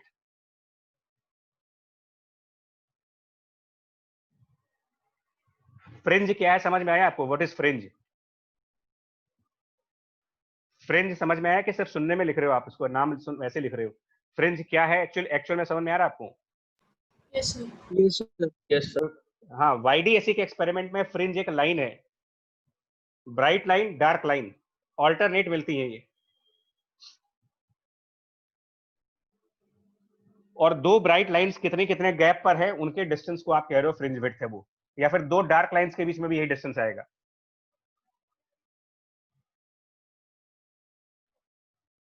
चलिए नेक्स्ट पे आते हैं, यहां तक देख लो, यहां तक पॉइंट क्लियर है। अब आपको क्या करना है, इंटेंसिटी डिस्ट्रीब्यूशन करना है मुझे YDAC के एक्सपेरिमेंट में कि इंटेंसिटी किस तरीके से डिस्ट्रीब्यूट होती है YDAC के एक्सपेरिमेंट में। तो देखो एक हम लोगों ने क्या कहा, हम लोग ये मान के चल रहे हैं कि हमने यहाँ से वेव भेजी थी, मतलब S1 की तरफ हमने लाइट ऑन की थी, ये वेव S1 के बाद स्प्रेड कर गई सर्कल के फॉर्म में और स्प्रेड करके स्क्रीन के किसी पॉइंट पर चला गया। S2 से भी कोई वेव आई और वो भी स्क्रीन के किसी पॉइंट पर आई जहां पर इन दोनों के बीच में इंटरफेरेंस हो गया, और वो पॉइंट ऑफ इंटरफेरेंस अगर y डिस्टेंस ऊपर है, सेंटर से y डिस्टेंस ऊपर मान ले उसको कि पॉइंट ऑफ इंटरफेरेंस सेंटर से y डिस्टेंस ऊपर है, तो अभी हमारी जो प्रीवियस कैलकुलेशंस हैं उनके हिसाब से, प्रीवियस कैलकुलेशंस के हिसाब से ये y है और हम इसको थीटा भी मान रहे हैं कि वो पॉइंट यहाँ से थीटा एंगल पर है। तो ये कैलकुलेशन आप कई बार कर चुके हैं, आप इसको याद रख लो कि पाथ डिफरेंस इस पॉइंट पर जो मिलेगा वो d multiplied by sine of theta है। ये ऑलरेडी कैलकुलेट किया जा चुका है और इसको डायरेक्टली यूज भी करना है। अब यहाँ पर एक कंसेप्ट लाएंगे यार, इंटेंसिटी ऑफ वेव का फॉर्मूला। अब ये क्लास 11th है, क्लास 11th में हमने इंटेंसिटी के कुछ फॉर्मूले पढ़े हैं, मैं तो डायरेक्ट लिख रहा हूँ। इंटेंसिटी किसी भी वेव की जब डिफाइन की जाती है तो वो ये कहा जाता है कि वो हमेशा प्रोपोर्शनल होता है स्क्वायर ऑफ एम्पलीट्यूड के, मतलब जो भी उसका एम्पलीट्यूड होगा उसके स्क्वायर पे डिपेंड करती है हमेशा इंटेंसिटी की वैल्यू। यानी कि इंटेंसिटी को आप कर सकते हो some constant multiplied by a square, constant into a square की वैल्यू। और अभी हम लोगों ने पीछे रिजल्टेंट एम्पलीट्यूड की बात की थी कि रिजल्टेंट एम्पलीट्यूड की वैल्यू थी a1 square plus a2 square plus twice a1 a2 cos phi. ये रिजल्टेंट एम्पलीट्यूड की बात की थी हम लोगों ने। तो यहां से आप ये कह सकते हो कि amplitude will be proportional to square root of intensity divided by that constant, amplitude proportional to square root of I upon C। तो रिजल्टेंट एम्पलीट्यूड की जगह लिख देंगे square root of resultant intensity divided by constant. a1 square की जगह लिख सकते हो intensity 1 divided by constant, a2 square की जगह लिखा जा सकता है intensity 2 divided by constant.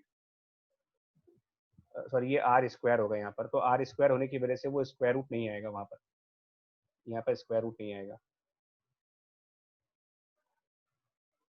a1 को लिखेंगे I1 अपॉन कांस्टेंट इसका स्क्वायर रूट, इसको लिखेंगे I2 अपॉन कांस्टेंट का square root and then cos phi. इसको पूरा सिंप्लीफाई कर लो तो इंटेंसिटी बन जाता है I1 plus I2 plus 2I1 I2 cos phi. ये हमारी इंटेंसिटी की वैल्यू है। अब I1 और I2 क्या है इसके अंदर, I1 I2 क्या है ये समझो आप।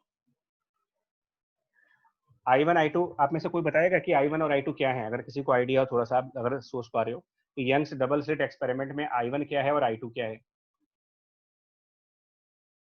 सर सोर्स 1 का इंटेंसिटी, इंटेंसिटी किसकी बच्चा, सोर्स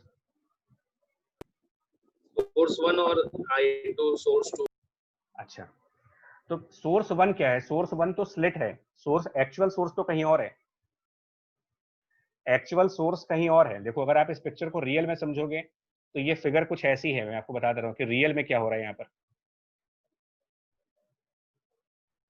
एक्चुअल में क्या हो रहा है कि हमारे पास एक कार्डबोर्ड है, आपको बता दें क्या करा गया है कि एक आपने कार्डबोर्ड लिया है और कार्डबोर्ड में, है ना, उसके अंदर आपने ब्लेड से 2 स्लिट्स क्रिएट कर दी हैं। कार्डबोर्ड लिया और उसके अंदर ऐसे, जिसको झिरी बोलते हैं, झिरी, कि आप इतना सा पोर्शन काट दो और इसमें भी से भी एक क्या करो, आप एक पोर्शन कट कर दो। इसको स्लिट कहते हैं। स्लिट, यंग्स डबल स्लिट का एक्सपेरिमेंट, मतलब ये स्लिट्स हैं, मतलब कि पूरा पूरा कार्डबोर्ड कवर है। आप ऐसे मान लीजिए पूरा कार्डबोर्ड कवर है, जैसे दीवालों में खिड़कियां लगाते हैं ना, वैसे कार्डबोर्ड में 2 खिड़कियां लगा दी हैं आपने, 2 खिड़कियां। तो ये हमारा स्लिट 1 S1 है और ये हमारी स्लिट 2 S2 है, बाकी कार्डबोर्ड है। सर हाँ सर I1 और I2 जो है सर, वो जो सोर्स है हमारा सर, उसकी इंटेंसिटी इन दोनों में कैसे डिवाइड हो रही है S1 से और S2 से, बिल्कुल, वो बता रहा है सर। हाँ हाँ बिल्कुल, बिल्कुल सही बोल रहे हो। इसको बहुत इन डेप्थ समझना होगा, इन डेप्थ बता रहा हूँ। इन डेप्थ इसलिए समझना होगा कि इसके ऊपर जो क्वेश्चंस बनते हैं ना, वो बड़े कंफ्यूजिंग होते हैं। और स्क्रीन भी आपकी ऐसी है, मतलब ये स्क्रीन है, ऐसे मान लीजिए कार्डबोर्ड है, स्क्रीन है, और अब आप कर क्या रहे हो, कार्डबोर्ड की बैक साइड से आप लाइट भेज रहे हो। तो आप खुद बताइए वो लाइट कहाँ से बाहर निकलेगी यार? अगर हम कार्डबोर्ड की बैक साइड से लाइट भेज रहे हैं तो वो लाइट कार्डबोर्ड से बाहर कैसे आएगी? क्योंकि कार्डबोर्ड तो लकड़ी का होगा, वो S1 S2 पूरी लाइट को ब्लॉक कर देगा। समझ रहे हो आप? तो हाँ, तो एक बार बताओ, जो लाइट आप भेज रहे हो इसकी इंटेंसिटी को हम कुछ डिफाइन कर लेते हैं। आप मेरा न्यूमेरिकल वैल्यू समझना। मान लो जो लाइट हम भेज रहे हैं उसकी इंटेंसिटी 10 वॉट पर मीटर स्क्वायर है, मान लेते हैं। जो आपने लाइट इंसिडेंट कराई वो 10 वॉट पर मीटर की है, इंसिडेंट वाले की। और जो स्लिट्स हैं वो रेक्टेंगुलर होती हैं, स्लिट्स रेक्टेंगुलर हैं, तो हम उनकी कुछ डायमेंशंस को डिफाइन कर रहे हैं यहाँ पर। मान लो वो स्लिट 10 सेंटीमीटर की लेंथ है उसकी, और फॉर एग्जाम्पल इतनी बड़ी स्लिट होती नहीं है, मैं आपको सिर्फ कंसेप्ट समझाने के लिए ये डेटा ले रहा हूँ कि मान लीजिए इनकी जो ब्रेड्थ है वो 2 सेंटीमीटर की है। इतनी वाइड स्लिट लेते नहीं है एक्सपेरिमेंट में, पहले बता दें आपको। ये सिर्फ कंसेप्ट क्लियर करने के लिए ले रहा हूँ कि 10/2 की स्लिट है वो। तो फिर एरिया ऑफ स्लिट कितना बना हमारे लिए? अगर ऐसे पूछा रहे कि एरिया क्या बना स्लिट्स का, जो स्लिट्स हैं उनका कितना एरिया बना, तो नेचुरली वो कैलकुलेट हो जाएगा। 10/2 की है तो वो 20 सेंटीमीटर स्क्वायर बन जाएगा। तो कितनी लाइट उससे बाहर आएगी? अगर आपसे पूछा जाए कि इस स्लिट 1 से कितनी लाइट बाहर आ रही है, कितना अमाउंट ऑफ लाइट स्लिट 1 से बाहर निकल करके आ जाएगा? Amount of light coming from slit 1, अगर आपसे पूछा जाए कितने वॉट की लाइट फ्रॉम S1, अगर पूछा जाए वो कितने कितने वॉट की है? Intensity into area. हाँ, और आप 10 वॉट पर मीटर स्क्वायर लाइट डाल रहे हो, मतलब 1 मीटर स्क्वायर पे 1 मीटर स्क्वायर पे 10 वॉट की लाइट आप कार्डबोर्ड की बैक साइड से डाल रहे हो। तो जो स्लिट का एरिया है उस पर कितने वॉट की लाइट गिरेगी वो निकाल सकते हो। मतलब दैट मींस आप कह सकते हो पावर ऑफ स्लिट 1 निकाल सकते हो। पावर ऑफ स्लिट 1 वो निकालने के लिए क्या करेंगे, 10 वॉट पर मीटर स्क्वायर को 20 सेंटीमीटर स्क्वायर यानी 10⁻⁻⁴ से मल्टीप्लाई कर दीजिए। ये पावर हो गई स्लिट 1 की।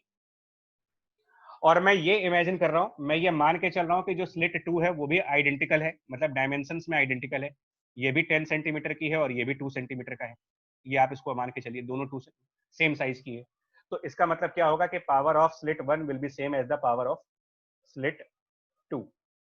ये आपका हो गया 10 इंटू अगेन 20 इंटू 10⁻⁻⁴, यानी कि दोनों स्लिट आइडेंटिकल हैं। अब आप इसको ऐसे मान सकते हो कि now we have 2 sources.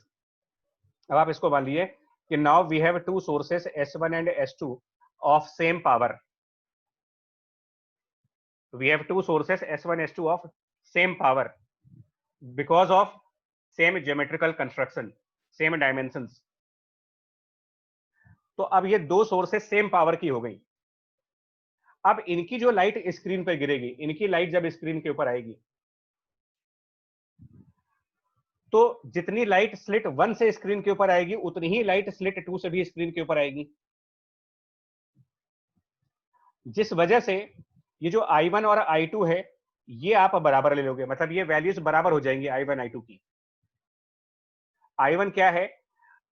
I1 है जो लाइट स्लिट 1 से आ रही है वो कितनी इंटेंस है और जो लाइट स्लिट 2 से बाहर आ रही है वो कितनी इंटेंस है।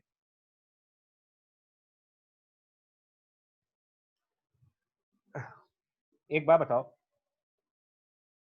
आपको मैं एक क्वेश्चन दूं कि अगर आप दो बल्ब लें, बल्ब 1 और एक और बल्ब लें, बल्ब 2, मार्केट से 100 वॉट के दो बल्ब लेके आओ, 100 वॉट का बल्ब ये भी है, 100 वॉट का बल्ब ये भी है, और आप एक ऐसी जगह पे खड़े हो जाओ जो यहां से भी 2 मीटर है और यहां से भी 2 मीटर है, क्या दोनों बल्ब की इंटेंसिटी वहां बराबर नहीं हो जाएगी? अगर दोनों बल्ब 100 वॉट के हैं और आप एक ऐसी जगह पे हो जहां दोनों बल्ब से सेम डिस्टेंस है, तो क्या दोनों जगह पर सेम इंटेंसिटी हो जाएगी? क्या लगता है आपको, या अलग अलग इंटेंसिटी? सेम इंटेंसिटी आएगी, बिकॉज बल्ब 1 से जितनी दूर खड़े हो उतना ही बल्ब 2 से भी आप खड़े हो और दोनों बल्ब की पावर आइडेंटिकल है। तो हम स्लिट 1 की पावर और स्लिट 2 की पावर को इमेजिन करो कि ये दो लाइट बल्ब हैं, सेम पावर के दो बल्ब एक साथ ऑन कर दिए गए, और अब आप स्क्रीन के सेंटर पॉइंट पर चले जाओ, तो जितनी लाइट बल्ब 1 से सेंटर पे पहुंचेगी उतनी ही लाइट बल्ब 2 से भी सेंटर पे आएगी, यानी हम बोलेंगे दोनों तरफ से सेम इंटेंसिटी लाइट की आ रही है। तो इसको हम कह रहे हैं I1 और I2 को आप बराबर मानेंगे, और अब हम उसको I1 I2 को I0 मान रहे हैं कि जो लाइट स्लिट 1 से सेंटर पे आ रही है वो यहां पर I0 इंटेंसिटी दे रही है, और जो लाइट स्लिट 2 से सेंटर पे आ रही है उसकी इंटेंसिटी यहां पर I0 है, और ये I0 और ये I0 सेंटर पर इंटरफेयर कर गए। तो अब हम इस इक्वेशन को चेंज करने जा रहे हैं कि फॉर आइडेंटिकल स्लिट्स, अब आप ये कह देंगे I1 को भी I0, I2 को भी I0, तो यहां पर भी I0, यहां भी I0, यहां भी I0 और यहां पर भी I0। तो इसके आगे की वर्किंग में आपके ऊपर छोड़ता हूं, ये रिजल्ट आएगा आपका 4I0 into cos square of 5/2। ये वर्किंग आपके ऊपर छोड़ता हूं कैसे आएगा ये। आप यहाँ पर ये cos 2 थीटा वाला फॉर्मूला लगाइए, cos of 5 will be 2 cos square 5/2 -1 का, ये फॉर्मूला लगा के आ जाएगा आंसर। करके देखना I1 और I2 को I0 मान करके, वेरीफाई कर लो एक बार आप अपने जल्दी से करके कि ये रिजल्ट बनता है कि नहीं। I1 को भी I0 रखना है और I2 को भी I0 रखना है आपको। 4I0 cos स्क्वायर 5/2, 5 का मतलब फेज डिफरेंस है, 5 मतलब फेज डिफरेंस। सर वो वहाँ पे I1 I2 नहीं होगा, रूट I1 रूट I2 होगा यहाँ पर cos phi के पास। अच्छा सॉरी, हाँ यहाँ पर ये रूट I1 I2 है, मिस्टेक है, हाँ रूट I1 I2। देख लो पहले इसको, आप चेक कर लो ये रिजल्ट बन रहा है कि नहीं। हाँ वो रूट I1 I2 रहेगा, तो 4I0 cos स्क्वायर 5 बनता है या नहीं बनता, आप एक बार वेरीफाई कर लो अपने लेवल पर इंटेंसिटी का फॉर्मूला।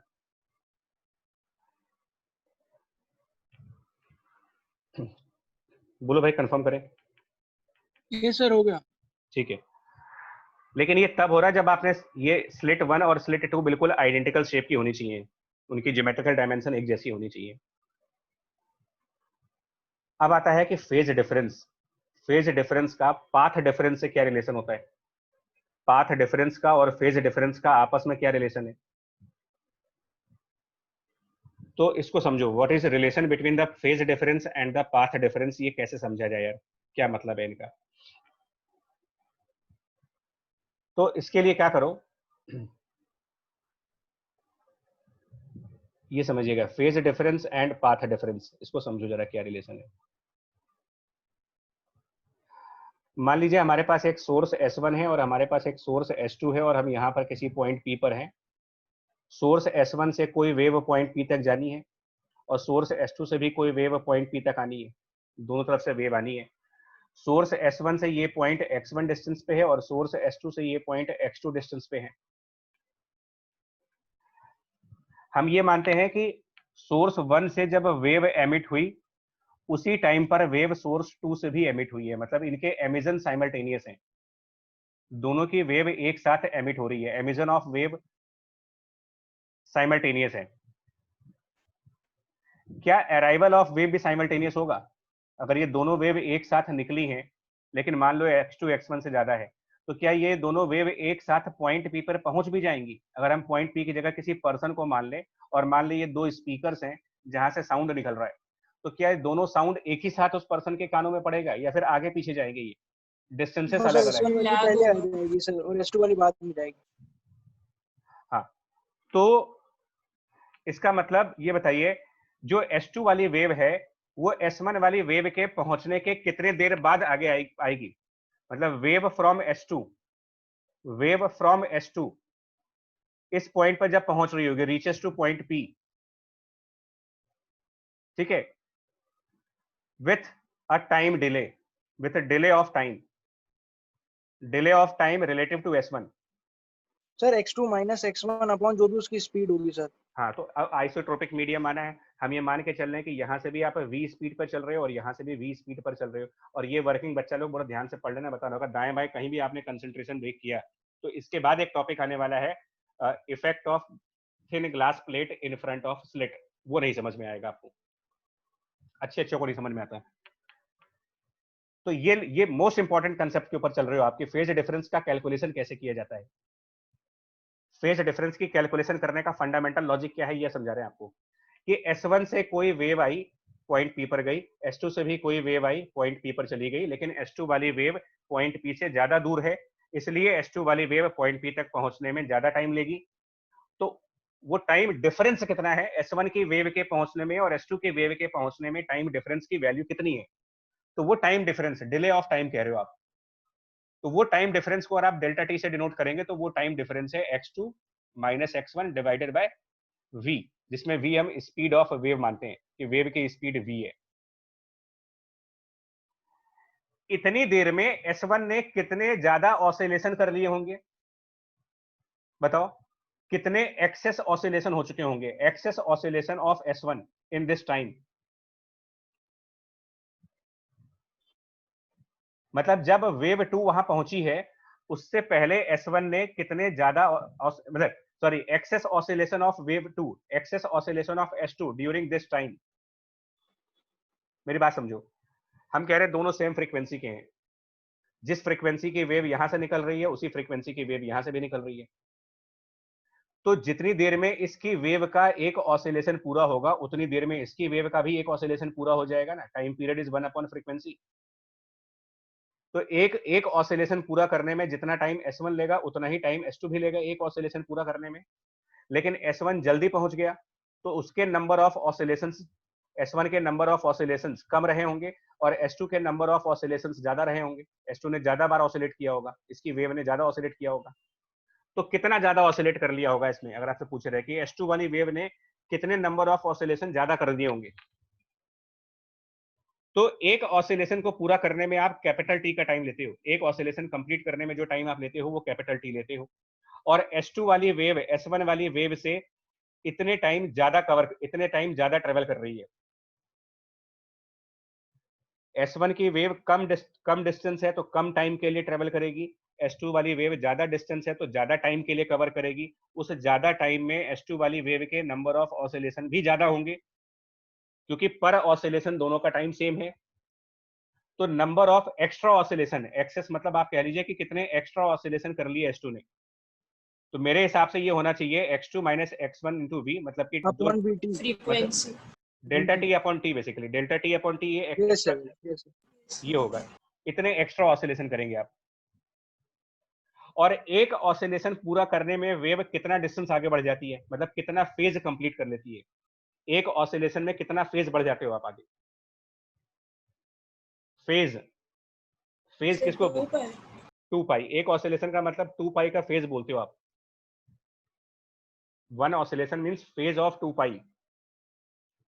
तो इतने एक्स्ट्रा ऑसिलेशन करने में हमने कितना फेज एक्स्ट्रा कवर किया?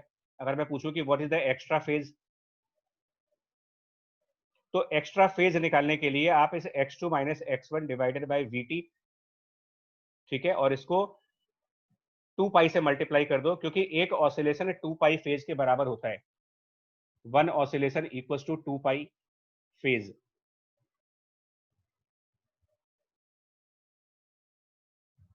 अब आपको ये भी समझ में आएगा कि एक ऑसिलेशन 2 पाई फेज के बराबर क्यों होता है। सर जैसे साइन का ग्राफ होता है वो 2 पाई खत्म होता है, एक ऑसिलेशन हो जाता है। राइट सर पीरियड होता है उसका, टाइम ग्राफ का पीरियड, हाँ पीरियड होता है ग्राफ का, जी साइन जी और कॉस का। बिल्कुल। तो ये जो एक्स्ट्रा फेज है ना, इसी को आप फेज डिफरेंस फाई कह रहे हो। This is called phase difference phi. Purpose समझो आप इसका। अगर आप ये फंडामेंटल समझ गए तो मैं बताऊं ना, बड़े से बड़ा डेरिवेशन भी कर जाओगे। कोई आपको कंफ्यूज नहीं कर सकता। हम डायरेक्ट फॉर्मूला भी दे सकते थे कि एक लाइन के अंदर ये फॉर्मूला देते और कहते कि लो जी हो गया काम खत्म, टाइम मेरा बच जाता, मेरा टाइम बच जाता, मेरा लेक्चर भी कंप्लीट हो जाता, बट वो पर्पज ही नहीं है हमारा। और डिनोमिनेटर में जो v इंटू टी है which is the speed and time period, क्या होगा इसका मतलब यार, v इंटू टी का मतलब v इंटू टी स्पीड और टाइम पीरियड का प्रोडक्ट, ये बन जाता है लैम्डा वेवलेंथ। लैम्डा इसका मतलब phase difference is defined as 2 pi upon lambda multiplied by path difference. ये इसका रिलेशन बनता है, फेज डिफरेंस और पाथ डिफरेंस का relation, that phase difference is 2 pi upon lambda multiplied by path difference. ये इसकी पूरी डेरिवेशन है। फंडामेंटल बिहाइंड फेज डिफरेंस मैं फिर से बोल दे रहा हूं, आप आगे यही रखिएगा। Fundamental behind the phase difference is what, simply calculate the difference in the number of oscillations. Just calculate the difference in number of oscillations before reaching to the point of interference. फिर से बोल रहा हूं, find out the difference in number of oscillations made by wave from S1 and wave from S2 before they reach to point P. And this difference in a number of oscillations will be multiplied by 2 pi to find out what is the phase difference.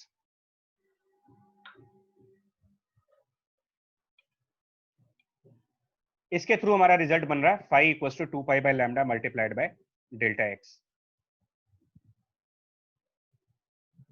और delta x हमने YDAC में calculate कर दिया है। YDAC में delta x आप already calculate कर चुके हो, डेल्टा x बराबर d sin थीटा पहले ही कह चुके हो। तो यहाँ पर जो फाई आपको दिख रहा है ना, जो फाई दिख रहा है, ये फाई अब कैलकुलेट हो जाएगा, क्योंकि फाई का और डेल्टा एक्स का रिलेशन निकाल दिया मैंने कि फाई और डेल्टा एक्स के बीच में आपस में क्या रिलेशन है, वो रिलेशन फाइंड आउट हो चुका है। तो उस रिलेशन को अगर यहाँ पर सब्स्टिट्यूट कर देते हैं तो हमारे पास फाइनली रिजल्ट ये रहता है कि intensity equals to 4I0 cos square और फाई अपॉन 2। तो हम इस रिलेशन को फॉलो करेंगे यार कि phi is equal to 2 pi upon lambda into delta x. तो 5 डिवाइडेड बाई 2 चाहिए आपको, 5/2 चाहिए, वो pi upon lambda delta x हो जाएगा। तो यहाँ पर क्या रख देंगे, पाई अपॉन लैम्डा और delta x d into sine theta calculated है। So this is now intensity as a function of theta. First result intensity as a function of theta है। And what is 4I0? तो आप simply कह सकते हो कि 4I0 इसकी maximum intensity है, इससे ज्यादा इंटेंसिटी हो नहीं सकती बिकॉज कॉस स्क्वायर का फंक्शन लगा हुआ है। सो आप इसको कह सकते हो कि this is the maximum possible intensity, यानी फाइनली आप कह सकते हो कि intensity at any point on screen, intensity at any point on screen should be equal to the maximum intensity on the screen, I max on screen, multiplied by cos square of pi upon lambda d into sin of theta। ये है मेरा question. अब इसको numerically समझाने की कोशिश करते हैं, आपको ट्राई करते हैं समझाने के लिए। पिक्चर को वहां पर ले जाना पड़ेगा मेरे को। देखो जी, अब मैक्सिमम इंटेंसिटी कहां पर है? मैक्सिमम इंटेंसिटी है स्क्रीन के सेंटर पॉइंट पर, यहां पर मैक्सिमम इंटेंसिटी है। ये पॉइंट है जहां पर सबसे ज्यादा इंटेंसिटी आएगी। Maximum intensity is eight this point. तो अब अगर आपसे मैं पूछूं कि ये बताओ, एक ऐसा point, there is a point where intensity is half of the maximum value. मान लो कहा जाए कि एक ऐसा पॉइंट है जहां पर इंटेंसिटी मैक्सिमम की हाफ है। तो अब आप ये बताओ कि ये पॉइंट कितने एंगल पर है, कितने एंगल पर वो पॉइंट होगा जहां पर इंटेंसिटी मैक्सिमम इंटेंसिटी की हाफ होगी। ये एंगल मुझे कैलकुलेट करने को दिया जा रहा है, या फिर मुझे कैलकुलेट करने को ये दिया जा सकता है कि ये डिस्टेंस बता दो कितना होगा, स्क्रीन के सेंटर से कितना डिस्टेंस ऊपर जाने पर मैक्सिमम की हाफ इंटेंसिटी आपको मिलेगी। तो इस टाइप के क्वेश्चंस को करने के लिए आपको ये वाला फॉर्मूला चाहिए। ठीक है जी। तो अगर at any point on screen, if intensity at any point on the screen is half of a maximum value, that means left hand side is half of this maximum intensity, तो आप पता लगाओ ना कि ये cos स्क्वायर का function कितना बन रहा होगा उस टाइम पर। तो क्या ये नहीं कहा जा सकता है कि यहाँ से, क्या ये चीज कह सकते हैं कि यहाँ से cos square pi upon lambda D sine theta, ये जो टर्म आप देख रहे हो, ये वैल्यू 1/2 होनी चाहिए? Yes sir. कह सकते हैं? Sir yes sir. बच्चा इंटेंसिटी वाले न्यूमेरिकल को बहुत ध्यान से देखो, फिर बोलना बहुत ध्यान से। मैं आपको 2 दिन से कह रहा हूँ कि इंटरफेरेंस का जो चैप्टर है ना, वो एक कंफ्यूजिंग चैप्टर है। अगर इसको इन डेप्थ जा करके नहीं समझा है तो कंफ्यूजन है, अदरवाइज तो कोई दिक्कत नहीं है, फिर फॉर्मूले वाइज पढ़ना है तो। मतलब इस स्टडी के बाद आप चाहे तो ना ओलंपियाड का सेकंड स्टेज का भी क्वेश्चन आ जाए तो भी हो जाएगा, किसी भी स्टेज का क्वेश्चन आ जाए। तो इस फॉर्मूले को डिराइव तो कर लिया, लेकिन इस फॉर्मूले का यूज कैसे करना है? इस फॉर्मूले का यूज इसलिए करना है कि आप स्क्रीन के ऊपर किसी भी पॉइंट पर इंटेंसिटी को कैलकुलेट कर पाओ, या फिर इंटेंसिटी अगर दी गई है तो आप उससे ये पता लगा पाओ कि वो पॉइंट कहां पर है। तो इससे मेरे को थीटा निकल सकता है, मतलब आप मुझे कंफर्म कर दो कि थीटा की वैल्यू इसके आगे आप निकाल पाओगे कि नहीं निकाल पाओगे, डी और लैम्डा के फॉर्म में, in terms of D and lambda. Sign inverse of lambda upon 4d। मतलब निकल जाएगा? Yes sir. हाँ, क्या आ रहा है Yes, साइन? sir. क्या आ रहा है sine inverse of? Sir lambda upon 4d। Actually 2 answer आएंगे, plus minus lambda upon 4d। Cos square है वो। Yes sir. वो 2 आंसर इसलिए आएंगे कि आप इतने ही एंगल नीचे की तरफ जब आओगे ना, सेम एंगल स्क्रीन पे नीचे की तरफ सिमेट्रिकल पैटर्न होता है, तो यहाँ पर भी वही हाफ इंटेंसिटी आएगी। तो पॉजिटिव एंगल ऊपर की तरफ हो जाएगा, नेगेटिव एंगल नीचे की तरफ हो जाएगा। ये तो एक क्वेश्चन हो गया। मैं इसके और क्वेश्चन क्या हो सकते हैं, देखो मैं यहीं पर क्वेश्चन करा रहा हूं। मैं आपसे कहूं कि एक पॉइंट है स्क्रीन के ऊपर, है ना, कोई पॉइंट है जहां पर ये एंगल मान लो 30 डिग्री दिया हुआ है कि दिस एंगल इज 30 डिग्री। तो आप ये बताओ कि ये इंटेंसिटी अपॉन मैक्सिमम इंटेंसिटी का रेशियो क्या आएगा? क्वेश्चन तो सिंपल ही आएगा, what is the ratio of intensity at this point to the maximum intensity if that point is at 30 degree angle. तो ठीक है, यहाँ पर आप 30 डिग्री पुट कर दिए थीटा की वैल्यू, आंसर बन गया इसका। इसका आंसर बन गया कॉस स्क्वायर 30 डिग्री, मतलब पाई अपॉन 6 रखेंगे, और साइन 30 डिग्री 1/2 हो गया, यानी cos square pi D upon 2 lambda. और डी और लैम्डा की कुछ वैल्यू दी जाएगी तो फर्दर कैलकुलेट हो जाएगा ये। और क्वेश्चन ये हो सकता है, इस टाइप के क्वेश्चन हो सकते हैं कि बताओ स्क्रीन के कौन से पॉइंट पर, है ना, स्क्रीन के कौन से पॉइंट पर इंटेंसिटी 1/4 ऑफ मैक्सिमम है। 1/4 ऑफ मैक्सिमम किसी पॉइंट पर इंटेंसिटी आ रही है, तो वो पॉइंट का y बताना आपको कि ये डिस्टेंस y कितना होगा, मतलब कितने डिस्टेंस ऊपर जाकर के 1/4 इंटेंसिटी मिलेगी आपको, ये भी हो जाएगा। अगर आपको इंटेंसिटी 1/4 ऑफ मैक्सिमम करनी है तो इसका मतलब वो कॉस स्क्वायर वाला फैक्टर, यानी कि जो कॉस वाला फैक्टर होगा, cos pi upon lambda D sine theta वाला फैक्टर, ऑब्वियसली ये 1/2 होना चाहिए, तब जाकर के आपको इंटेंसिटी 1/4 ऑफ मैक्सिमम आएगी। और अब आप यहाँ पर एक अप्रोक्सीमेशन लगाइए जो पीछे लगाया गया था, कि जो साइन ऑफ थीटा है इसको रिप्लेस कर सकते हो टेन थीटा से। साइन थीटा को टेन थीटा से रिप्लेस कर देंगे, टेन थीटा से रिप्लेस करने के बाद ये y अपॉन डी बन जाएगा। तो cos of pi by lambda D y upon capital D, और ये हो जाएगा 1/2। इसके आगे आप कॉस इनवर्स वगैरह, इसमें प्लस माइनस 1/2 आएगा, तो y की भी 2 वैल्यूज आएंगी। एक्चुअली एक सेंटर के ऊपर की तरफ के लिए आएगा और एक सेंटर से नीचे की तरफ के लिए आएगा। ये 2-3 न्यूमेरिकल मैंने किए हैं, मैंने न्यूमेरिकल को लिखा नहीं है, लेकिन न्यूमेरिकल यही है। अब आप मुझे बताओ इस टाइप के न्यूमेरिकल्स अगर आपके सामने फिर कभी आते हैं, इस टाइप के क्वेश्चंस, तो आप कर पाओगे इसको? सर इसकी क्या पॉसिबिलिटी कि साइन थीटा tan थीटा के बराबर हो गई, इसके लिए तो थीटा बहुत कम होना चाहिए। तो थीटा कम होगा ना, बताता रहा हूँ। YDAC के ओरिजिनल एक्सपेरिमेंट में विजिबल लाइट है भाई। देखिए क्वेश्चन समझो, इंटेंसिटी मैक्सिमम की 1/4 है, तो ये तो देखा गया होगा ना, ऑब्जर्व करके ही तो मालूम चला होगा कि इंटेंसिटी मैक्सिमम की 1/4 है। Okay sir.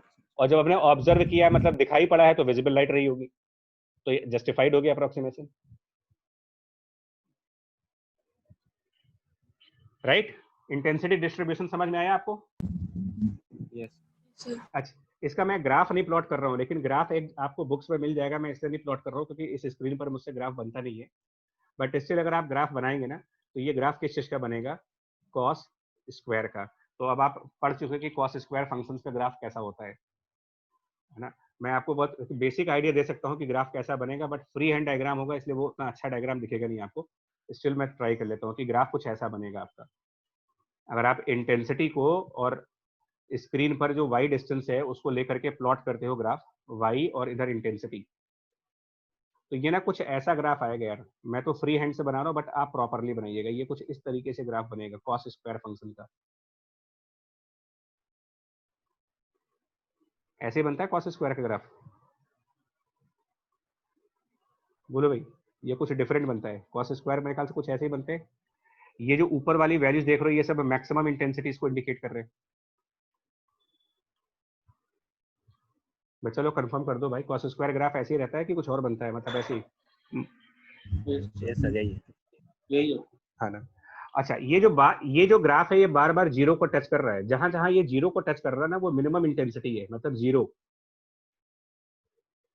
फिर आपका मैक्सिमा आएगा, फिर एक पॉइंट पर आप मिनिमम इंटेंसिटी पे आ जाओगे, जीरो पे। इसी को आप, ये वो चीज हो गई, ये वो चीज हो गई, ये वाला पॉइंट कि कहीं ना कहीं आपको डार्कनेस दिखेगी। तो डार्कनेस का मतलब जैसे जैसे आप स्क्रीन पर ऊपर चलते जाओगे, एक पॉइंट पर जीरो इंटेंसिटी, फिर आगे बढ़ेंगे तो फिर इंटेंसिटी मैक्सिमम हो जाएगी, फिर आगे बढ़ेंगे फिर जीरो इंटेंसिटी हो जाएगी, फिर आगे बढ़ेंगे मैक्सिमम इंटेंसिटी हो जाएगी। तो इसी मैक्सिमम मिनिमम इंटेंसिटी का मैथमेटिकल इक्वेशन निकाला गया है और इसी का ग्राफ प्लॉट किया जा रहा है कि स्क्रीन के ऊपर हमको किस टाइप की चीजें दिखती हैं और उसका ग्राफ कैसा बनेगा। आपका कॉस स्क्वायर का ग्राफ है ये। चलिए ठीक है, तो ध्यान रखना मिनिमम इंटेंसिटी जीरो। अब मैं आपसे कुछ क्वेश्चंस पूछूंगा इसमें, ठीक है? हाँ, अभी और टॉपिक्स हैं, चलिए इसको भी देखते हैं। अब मैं आपसे क्वेश्चन पूछने जा रहा हूँ, उसका आंसर बताएंगे आप कि मैंने यहाँ पर स्लिट्स आइडेंटिकल साइज की ली थी। अगर मैंने स्लिट्स आइडेंटिकल साइज की नहीं ली होती तो क्या फर्क पड़ता? कहाँ चला गया यार वो? इंटेंसिटी अलग अलग आती है सर।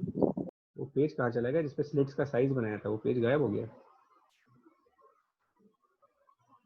ये इतना आगे, चलो मैं कह रहा हूँ कि जो, हाँ बिल्कुल सही, कि ये जो 10/2 की स्लिट है और ये भी 10/2 की स्लिट है, अगर ये अलग अलग डायमेंशंस के होते तो क्या फर्क पड़ता? अगर स्लिट्स की डायमेंशन सेम ना होती, मतलब मान लो एक नैरो स्लिट होती और एक वाइड स्लिट होती, क्या फर्क पड़ता है इससे?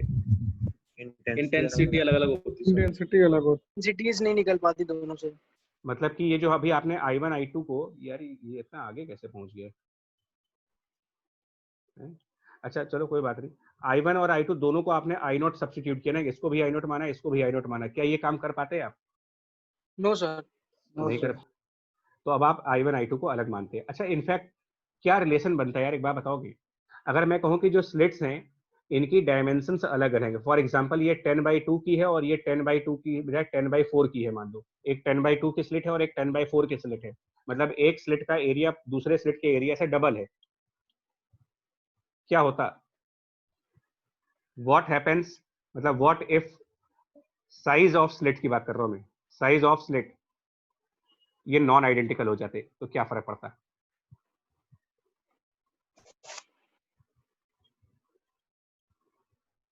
बोले क्या फर्क पड़ता है इसमें? अगर क्या सर रिजल्ट तो आता है? इंटेंसिटीज उसी के रेशियो में सर, एक्चुअली एरिया आएगा ना सर, तो उसके स्क्वायर से प्रोपोर्शनल चली जाएगी। स्क्वायर, हाँ ये अच्छा देखो, मैं आपसे ना क्वेश्चन ही पूछ लेता हूँ सीधा सीधा, मैं आपसे फालतू बात क्यों करें हम लोग, आपको सीधा सीधा क्वेश्चन पे लिए चलते हैं। मैं कह रहा हूँ कि यहाँ पर आपने स्लिट बनाई, ये जो स्लिट बना रहे हो आप, मतलब यहाँ पर एक विंडो दे रहे हो, विंडो जिससे लाइट बाहर आए, और एक विंडो हम यहाँ पर लगा रहे हैं, दो विंडोज लगा रहे हैं, लेकिन एक विंडो की विड्थ ज्यादा है और एक विंडो की विड्थ कम है। ये दो विंडोज हैं आप ये मान के चलिएगा, और ये कार्डबोर्ड है।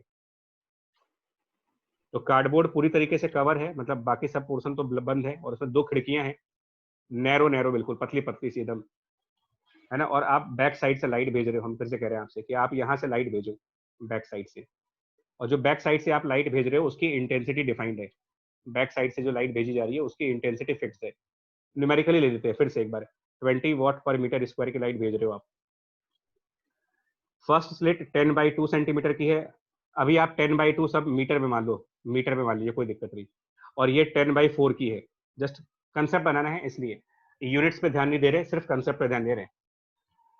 तो ऊपर वाले स्लिट से ज्यादा लाइट बाहर आएगी या नीचे वाले स्लिट से ज्यादा लाइट बाहर आएगी? आप खुद सोच के देख ले। मतलब अगर मैं पावर कैलकुलेट करूं, हाँ नीचे बोलो। वाले हाँ, तो पावर ऑफ, जी पावर ऑफ S1 और पावर ऑफ S2 कैसे निकालेंगे? तो अगर हमारा इंसिडेंट वाला इंटेंसिटी आई है, आई सफिक्स आई है, सफिक्स आई का मतलब इंटेंसिटी ऑफ इंसिडेंट वेव। तो इंटेंसिटी ऑफ इंसिडेंट वेव को एरिया ऑफ स्लिट 1 से मल्टीप्लाई कर दीजिए और इंटेंसिटी ऑफ इंसिडेंट वेव को एरिया ऑफ स्लिट 2 से मल्टीप्लाई कर दीजिए। तो नेचुरल सी बात है कि स्लिट 2 की पावर ज्यादा है। तो अब आप इसको ऐसे इमेजिन करो, अब आप इसको ऐसे इमेजिन करिए कि आपने 2 बल्ब ऑन कर दिए, बल्ब 1 इमेजिन ऐसे करना, और आपने एक दूसरा बल्ब ऑन कर दिया, बल्ब 2। बल्ब 1 100 वॉट का बल्ब है और बल्ब 2 200 वॉट का है। और अब आप जाके खड़े हो गए ऐसी जगह पर जहां दोनों से बराबर डिस्टेंस है आपका। बताओ किस बल्ब से आपको रोशनी ज्यादा मिलेगी, किस वाले बल्ब से आपको ज्यादा लाइट रिसीव हो जाएगी सेम डिस्टेंस पर आगे। तो क्या B2 वाले बल्ब की ब्राइटनेस इस पर्सन के लिए ज्यादा नहीं हो गई? होगा ना, जिस बल्ब की पावर Yes, sir. ज्यादा है। तो जब हम स्क्रीन के सेंटर पॉइंट पर जाएंगे, स्क्रीन के सेंटर पॉइंट पर, जैसे कि अभी आ रहे थे कि यहाँ पर सामने हमने स्क्रीन रखी है मान लो, और हम कह रहे हैं कि हम स्क्रीन के बिल्कुल सेंटर पॉइंट पर आए, तो आप स्लिट 1 को ना एक बल्ब की तरीके से सोच के देखो। आप मान लो कि ये बल्ब है और स्लिट 2 को भी एक बल्ब मान लो, लेकिन दूसरा बल्ब ज्यादा पावर का है, तो किसकी इंटेंसिटी सेंटर पे ज्यादा हो जाएगी, स्लिट 1 की या स्लिट 2 की? तो सीधा आंसर है स्लिट 2।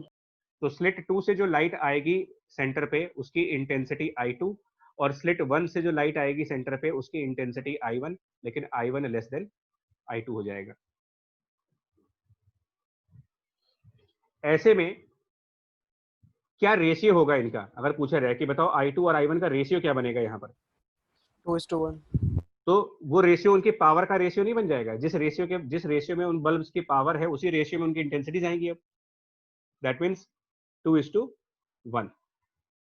अब अगर इसको ध्यान से नहीं समझा ना, तो मैं बता रहा हूं आप में से आधे से ज्यादा लोग इसका आंसर सोच के बैठे भी होंगे कि इंटेंसिटी प्रोपोर्शनल टू A², और आपका कई लोगों का आंसर 4:1 भी बन रहा होगा मन में, भले आप बोलो चाहे ना बोलो। क्वेश्चन अगर आप किसी से रैंडमली पूछ लो ना कि मैंने एक स्लिट का एरिया दूसरे स्लिट से डबल कर दिया तो उनके इंटेंसिटी का रेशियो क्या बनेगा, फटाक से आंसर आता है 4:1 का, क्योंकि उनको तो एक लाइन पता है, intensity proportional to square of area. Square ये सब पता नहीं क्या क्या पढ़ा रखा उन लोगों ने। रियल लॉजिक में ये है। दैट मीन्स जो स्लिट्स के एरिया का रेशियो बनेगा, जिस रेशियो में उनके एरिया होंगे स्लिट्स के, उसी रेशियो में उनसे निकलने वाली लाइट की इंटेंसिटीज भी होंगी। ऐसे में अगर आपसे पूछा जाए कि इस स्क्रीन के ऊपर मैक्सिमम इंटेंसिटी और मिनिमम इंटेंसिटीज में क्या रेशियो बनेगा, मैक्सिमम टू मिनिमम इंटेंसिटी का, तो ये आंसर आप इससे दोगे। एक तो पेज गायब हो जाता है, इसके थ्रू दो। मैक्सिमम इंटेंसिटी के लिए आप cos phi को 1 कर दो और मिनिमम इंटेंसिटी के लिए cos phi को -1 कर दें। और I1 और I2 के रेशियो 2:1 के हैं, 2:1 के रेशियो बन रहे हैं इसका। तो मैक्सिमम इंटेंसिटी के टाइम पर मैं I1 को 1 मान लूंगा, I2 को 2 मान लूंगा, यहां पर 1 यहां पर 2 और cos phi को 1 मान लेंगे। तो अगर आप सही से कैलकुलेशंस करोगे, इसकी प्रॉपर कैलकुलेशन करोगे, तो आपको एक ये रेशियो जो मिलेगा, मैं आपको बता दे रहा हूं ये रेशियो क्या मिलेगा आपको। सही से अगर आप कैलकुलेट करेंगे तो ये रेशियो, अच्छा आप ही लोग बताएंगे कुछ क्या हो, मैं बता सकता हूँ, लेकिन आप इसको एक बार सुन लो क्या बनेगा। अगर हमारा I1 I2 बराबर नहीं है तो क्या होगा, अगर I1 और I2 बराबर नहीं है तो क्या 3 होगा? + 2√2/3 हाँ। - 2√2।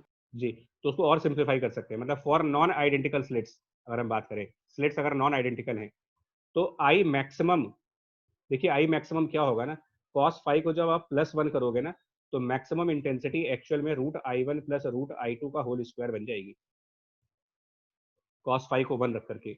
और मिनिमम इंटेंसिटी जो बनेगी वो √I1 - √I2 का होल स्क्वायर बन जाएगी, cos phi को -1 करके। तो अब अगर आप इसका रेशियो फाइंड करोगे तो आपका आंसर ये बन जाएगा, ऊपर √2 + 1 बनेगा और नीचे √2 - 1 और इसका स्क्वायर, ये आंसर बन जाएगा आपको मैक्सिमम टू मिनिमम इंटेंसिटी का रेशियो। डन, क्लियर हुआ ये चीज? नॉन आइडेंटिकल स्लिट्स के केसेस में क्या रिजल्ट आएंगे? Yes sir. ठीक है, ध्यान रखना स्लिट्स के साइज के हिसाब से होता है, स्लिट के साइज के हिसाब से उनकी इंटेंसिटी का रेशियो बनेगा। जितना उनका एरिया का रेशियो बनेगा, मतलब एरिया ऑफ S2 और एरिया ऑफ S1 2:1 के रेशियो में है, तो इंटेंसिटी ऑफ S2 और इंटेंसिटी ऑफ S1 वो भी आपके 2:1 के रेशियो में बनेंगी। अब इसके बाद एक क्वेश्चन और पूछते हैं, मतलब सोचो कितना डीप में जा सकते हैं, इस क्वेश्चन के कितने डीप में घुस सकते हो आप। अगर मैं आपसे कहूं कि जो वेव S1 से निकल रही है उसका एम्पलीट्यूड A1 है और जो वेव S2 से निकल रही है उसका एम्पलीट्यूड A2 है, ना इनमें क्या रेशियो बनेगा? अब मेरा क्वेश्चन ये है कि वेव ऑफ S1, जो वेव S1 से आ रही है उसका एम्पलीट्यूड मैंने कहा कि A1 है, और जो वेव S2 से बाहर आएगी उसका एम्पलीट्यूड S2 है, A2 है। तो क्या ये सिमिलर एम्पलीट्यूड की वेव आएंगी? मतलब जो वेव S1 से आ रही है और जो वेव S2 से आ रही है, क्या वो सेम एम्पलीट्यूड की वेव होंगी? क्योंकि अभी तक के फिगर में अगर आप ध्यान दें, इंटेंसिटी के रूट के प्रोपोर्शनल होगी। क्या चीज होगी सर? वो √2 हो जाएगा सर, √2/1। इंटेंसिटी के रूट के प्रोपोर्शनल होगी। हाँ, यानी कि क्योंकि intensity is proportional to square of amplitude. तो अब आप ये कहोगे कि नहीं, ऐसा नहीं होगा। A1 और A2 का जो रेशियो होगा, मतलब एम्पलीट्यूड का जो रेशियो बनेगा, because A1 square divided by A2 square, ये हो जाएगा I1 डिवाइडेड बाय I2। मतलब कि स्लिट्स के नॉन आइडेंटिकल होने का एक और इम्पैक्ट ये है, नॉन आइडेंटिकल स्लिट्स का एक और इम्पैक्ट ये होता है कि दोनों स्लिट से जो वेव निकलती हैं वो डिफरेंट डिफरेंट एम्पलीट्यूड की हो जाती हैं, डिफरेंट डिफरेंट इंटेंसिटीज की हो जाती हैं, और वो जब स्क्रीन के ऊपर इंटरफेयर करेंगे तो एक मैक्सिमम इंटेंसिटी और एक मिनिमम इंटेंसिटी आएगी, लेकिन मिनिमम इंटेंसिटी इस बार 0 नहीं आएगी। इसके पहले वाले केस में क्या हुआ था, देखिए YDSE में जब सिमिलर स्लिट लेते हो तो मिनिमम इंटेंसिटी 0 आती है। मतलब क्या होता है, आपको परफेक्ट डार्क लाइन दिखेगी, परफेक्ट डार्क लाइन स्क्रीन के ऊपर, परफेक्ट ब्लैक लाइन दिखेगी, आइडियल ब्लैक लाइन जिसको बोलते हो, बिल्कुल एकदम काला, जो दिखे ना, अंधेरे में दिखेगा ही नहीं आपको। 0 मिनिमम इंटेंसिटी आएगी। लेकिन अगर नॉन आइडेंटिकल स्लिट्स होंगी, तो अगर हमारी स्लिट्स नॉन आइडेंटिकल हैं, डिफरेंट डिफरेंट साइज की हैं, तो यही ग्राफ बदल जाएगा आपका, यही ग्राफ चेंज होकर के अब ऐसे बन जाएगा। देखो इधर इंटेंसिटी वापस कहां चला गया यार, ये रहा। इधर वाई ग्राफ तो बनेगा कॉस स्क्वायर टाइप का ही बनेगा, लेकिन मिनिमम इंटेंसिटी 0 के ऊपर रहेगी। अब ये केस बनेगा। नॉ मिनिमम इंटेंसिटी की वैल्यू नॉन जीरो है। कम से कम 4 बार क्वेश्चन जेई में आ चुका है इसका, 4 बार, अलग अलग लैंग्वेज में, डिफरेंट डिफरेंट तरीके से इस कंसेप्ट को 4 बार पूछ चुके हैं वो।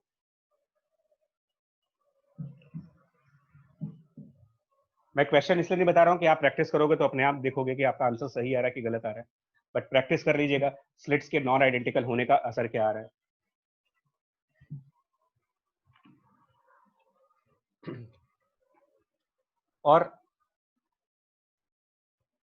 और देखिए, बस कंक्लूजन पॉइंट की तरफ आ रहे हैं। मतलब YDSE को पूरी तरीके से हमने डायग्नोज कर दिया है, अब YDSE में कुछ नहीं बचा है ना। YDSE के बारे में इसकी पूरी चीर फाड़ हो गई है, आज पोस्टमार्टम कर दिया हम लोगों ने, ठीक है। देखिए अब आते हैं यहाँ पर, ये बताओ, हम लोग ये कह रहे हैं इस क्वेश्चन में, ये कह रहे हैं या फिर आगे के क्वेश्चन में डायग्राम बना लेते हैं अगर,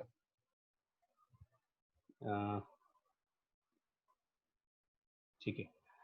देखो हम ये कह रहे हैं कि यार जो हमारा सेंटर है वहां पर इंटेंसिटी कितनी बन रही थी। सेंटर पर अगर आप इंटेंसिटी कैलकुलेट करो इस फिगर के हिसाब से, तो सेंटर पर क्या इंटेंसिटी बन रही थी। एक बार इस फिगर को ना फिर से जरूरत है इसकी। अब ये सब चैप्टर जानते हो क्या है, ये सब चैप्टर वाकई में मतलब क्लासरूम के पढ़ाने वाले चैप्टर है, आई मीन, क्योंकि इसमें कंसेप्ट इतने हैं। देखिए मैं आपसे ये कह रहा हूँ कि अगर स्लिट्स आइडेंटिकल है, मान लो आइडेंटिकल स्लिट का एग्जांपल लिया मैंने, अब मैं आपसे कह रहा हूँ कि जब आप स्क्रीन के सेंटर पॉइंट पर गए तो S1 से जो वेव आ रही है उसकी क्या इंटेंसिटी है। मतलब S1 से एक वेव यहाँ पर आई और S2 से भी एक वेव यहाँ पर आई, दोनों तरफ से वेव आई, ठीक है। ऊपर से जो वेव आ रही है उसकी इंटेंसिटी I0 है ना, I0 इंटेंसिटी की वेव आ रही। S2 से जो वेव आई वो भी I0 की आई, सिमिलर आई। लेकिन इन दोनों के मिलने से, इन दोनों के सुपर पोजिशन करने के बाद यहाँ पर रिजल्टेंट इंटेंसिटी क्या बन रही है, क्या हो जाएगी? 4 I नॉट। 4 I not. ये कौन सी बात हुई? आई नॉट और आई नॉट मिल करके 4 आई नॉट कैसे बन जाएंगे? ये कैसे हो गया कि I naught plus I naught becomes 4 I naught? Math कैसे गलत हो जाएगी यहाँ पर? अच्छा, एक और पॉइंट, यही सब तो समझना है, इसी में तो टाइम लगता है समझने में। क्योंकि सर अंडर रूट आई लेंगे तो सर वेक्टर एडिशन सैटिस्फाई एक, हो हाँ रहा है। बिल्कुल बिल्कुल, एक मिनट। और मैं एक दूसरा पॉइंट ले रहा हूँ S1 S2 का, एक और पॉइंट, 2 पॉइंट लेते हैं, मान लेते हैं दूसरा पॉइंट लो। दूसरे पॉइंट पर मैं आपको एक वैल्यू दे रहा हूँ। मान लो S1 वाली डिस्टेंस 5 लैम्डा है, S1 वाली जो डिस्टेंस है वो 5 लैम्डा है मान लेते हैं, ऐसे रैंडमली ले लिया मैंने। और S2 वाली वेव 5.5 लैम्डा डिस्टेंस कवर कर रही है। कैसा इंटरफेरेंस होगा यहाँ पर? किस टाइप का इंटरफेरेंस होगा अगर 5 लैम्डा और डिस्ट्रक्टिव हुआ? अब इसका मतलब क्या हुआ कि ऊपर वाली वेव आई नॉट इंटेंसिटी की गई, नीचे वाली वेव आई नॉट इंटेंसिटी से गई, लेकिन नेट इंटेंसिटी क्या हुआ? अगर वो डिस्ट्रक्टिव है और सिमिलर स्लिट्स हैं तो मिनिमम इंटेंसिटी तो 0 हो जाएगी, यानी कि I naught plus I naught 0, और एक तरफ I naught plus I naught 4 I naught. मतलब ये तो वो केस हो गया कि light plus more light, light plus more light becomes darkness. इस टाइप की चीज हो गई ना कि लाइट आ रही थी, एक और लाइट आ गई, 2 लाइट मिल करके डार्क हो गया। वो सुनने में अजीब नहीं लगता? ये चीज सुनने में अजीब नहीं लगती कि यहां से भी रेड कलर की लाइट आ रही है, यहां से भी रेड कलर की लाइट आ रही है, और 2 रेड कलर की लाइट मिल करके ब्लैक हो जाती है। सर रेड ऐसा प्लस, भी तो हो सकता है सर कि वो हमारी विजिबल रेंज में नहीं हो। नहीं सर वो ऐसा, फेस डिफरेंस की वजह से सर ऑपोजिट फेस होगा इसको कैंसिल राइट, आउट वगैरह। यानी कि जो कॉम्बिनेशन ऑफ लाइट है वो फेज डिफरेंस के बेसिस पे चलता है। रेड प्लस रेड ब्लैक भी हो सकता है, and red plus red can be more red. कि 2 चीजें हैं फिजिक्स में चलती हैं। इंटरफेरेंस का मतलब ये है लाइट प्लस लाइट बराबर मोर लाइट। इनफैक्ट ऐसे ही आप साउंड में कह दीजिए sound plus sound, silence, destructive interference.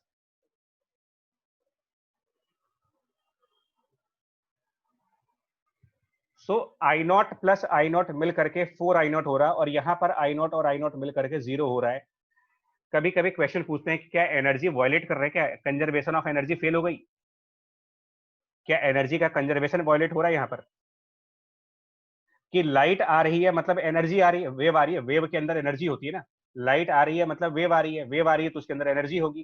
तो 2 वेव आई, दोनों में एनर्जी थी, तो वो गई कहाँ? 0 एनर्जी हो गई। तो क्या एनर्जी का लॉस हुआ कोई हमें? S1 से वेव आई और S2 से वेव आई, दोनों वेव ने एनर्जी कैरी कर रखी थी, तो कहां चली गई वो एनर्जी? वहां तो इंटेंसिटी 0 बोली जा रही है। Is it violation of conservation of energy, या फिर वो एनर्जी किसी और फॉर्म में डिसिपेट हो गई? आंसर है कहीं से भी एनर्जी कंजर्वेशन वायलेशन नहीं हुआ यहां पर, क्योंकि टोटल आपके पास लाइट कितनी है? टोटल लाइट मिला करके देखो, I naught plus I naught plus I naught plus I naught, total कितना है? टोटल लाइट है हमारे पास चारों को मिला के अगर देखा जाए तो कितना है? 4 I नॉट। वो सिर्फ रीडिस्ट्रीब्यूट हो गया है। मतलब होना क्या चाहिए था? 2 आई नॉट यहां हुई होना चाहिए था और 2 आई नॉट यहां होना चाहिए था। तो इस जगह का 2 आई नॉट सेंटर पे शिफ्ट कर गया है, सेंटर बन गया 4 आई नॉट, वहां बन गया 0। तो कंजर्वेशन तो ऑफ एनर्जी तो वायलेट हुआ नहीं कहीं से। टोटल अमाउंट ऑफ लाइट तो अभी भी उतनी ही है आपके पास। फर्क है कि वो सारे पॉइंट्स पर इक्वली डिस्ट्रीब्यूट होने की बजाय कहीं पर ज्यादा इकट्ठा हो गया और कहीं पर कम हो गया। नहीं आई समझ में ये बात? आगे कि टोटल लाइट उतनी ही है, ऐसा नहीं है कि हमारी अमाउंट ऑफ लाइट कम हो गई है। बट हमने क्या किया, एक जगह की लाइट को हटा करके, मतलब यहां पर जो लाइट पड़नी चाहिए थी उस लाइट को सेंटर पे डाल दिया, तो सेंटर पर 4 गुना लाइट हो गई। 2 आई नॉट इसकी अपनी वाली, I naught plus I naught 2 I naught अपनी वाली, और दूसरी जगह की 2 आई नॉट भी यहीं पर आ गई, इसलिए ये 4 आई नॉट बन चुका है। मतलब क्या ये नहीं कह सकते कि कंजर्वेशन ऑफ एनर्जी को वायलेट नहीं किया जा रहा है, सिंपली रीडिस्ट्रीब्यूशन ऑफ एनर्जी हो गया।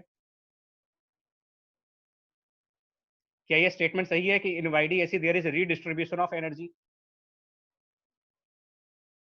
Energy of one point is relocated to some other point. Sir ये रीडिस्ट्रीब्यूशन हो किस फैक्टर की वजह से रहा है?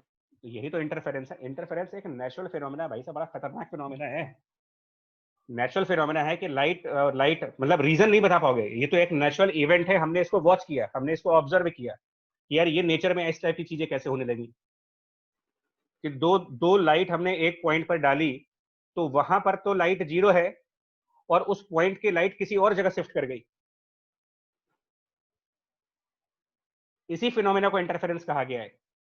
इस रीडिस्ट्रीब्यूशन की वजह से कहीं कहीं पर ज्यादा ब्राइट हो गया और कहीं कहीं पर डार्क हो गया। और सर फेज कांस्टेंट का फिर यहाँ पे क्या रोल आया सर? कौन से फेज कांस्टेंट का? सर फेज डिफरेंस मतलब इन दोनों की लाइट का। तो फेज डिफरेंस की वजह से ही तो ये दोनों लाइट कहीं कहीं पर ऐड होकर डार्क हो रहे हैं और कहीं कहीं पर ऐड होकर के मोर लाइट हो रही है। इसको फेज डिफरेंस के थ्रू समझाया जा रहा है आपको। सर तो मतलब फेज डिफरेंस जो है वही रीडिस्ट्रीब्यूशन ऑफ एनर्जी कर रहा है। Right, redistribution of energy caused by the phase difference है। आप ये बेटर कर सकते हो, caused by phase difference.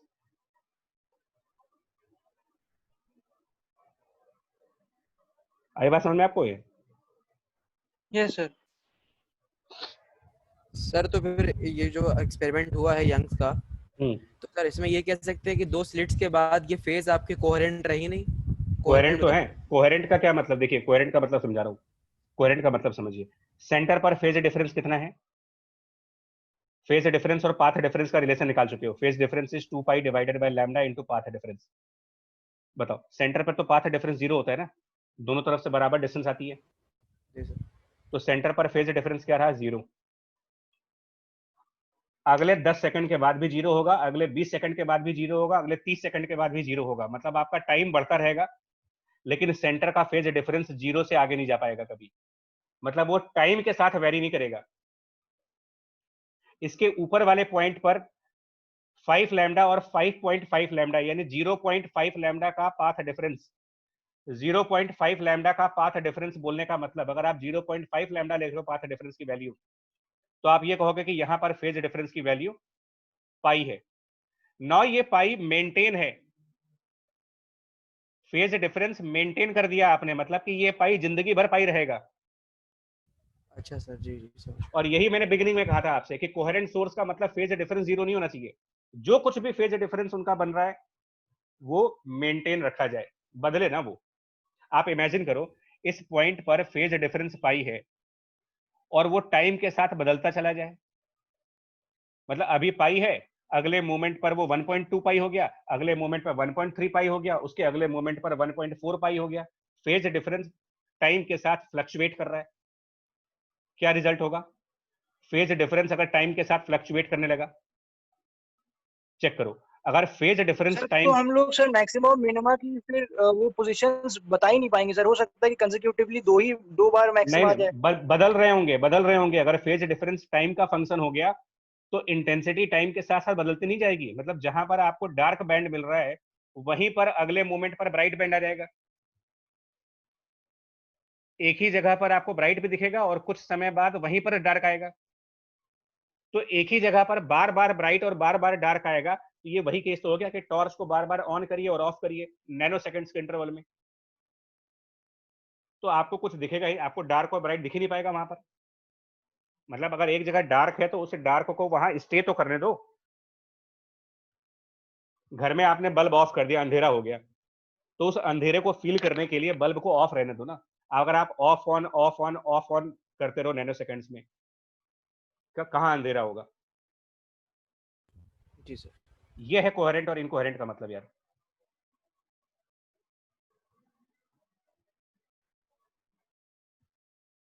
So energy का रीडिस्ट्रीब्यूशन होता है YDAC में, लॉस कुछ नहीं होता। टोटल इंटेंसिटी 4 I0 थी, अभी भी 4 I0 है, बट वो 4 I0 इस तरीके से नहीं है कि 2 I0 इनके पास और 2 I0 इनके पास, इस तरीके से नहीं है। 4 I0 किसी एक जगह पे चला गया और दूसरी जगह 0 हो गया। Energy is conserve. Last point, आज के लेक्चर का last point, if V block one slit, if V block one slit बंद कर दे, कवर कर दे उसको, intensity of bright fringe and intensity of dark fringe कितने % से चेंज हो जाएंगे? बताएं। सर आएगी नहीं ब्राइट और डार्क फ्रिंज? सर इंटरफेरेंस नहीं मतलब कि नहीं, इंटरफेरेंस मतलब ब्राइट फ्रिंज का मतलब प्रीवियस वाला, जहां पर पहले ब्राइट फ्रिंज हो रहा था, और डार्क फ्रिंज मतलब जहां पर पहले डार्क फ्रिंज था वहां पर, क्योंकि जब पहले डार्क फ्रिंज पर 0 इंटेंसिटी थी, पहले डार्क फ्रिंज पर 0 इंटेंसिटी थी और ब्राइट फ्रिंज पर 4 I0 थी। अब आपने डार्क फ्रिंज की बढ़ जाएगी, ब्राइट की कम हो जाएगी। कितने % से? सर 400% से बढ़ जाएगी सर। एक बार बताइए। 400% से कम हो जाएगी सर ब्राइट फ्रिंज की, और उसकी 100% से बढ़ जाएगी। सुनो मैं बता दूं। हाँ सुनो, अब लास्ट पॉइंट है, सुन लो।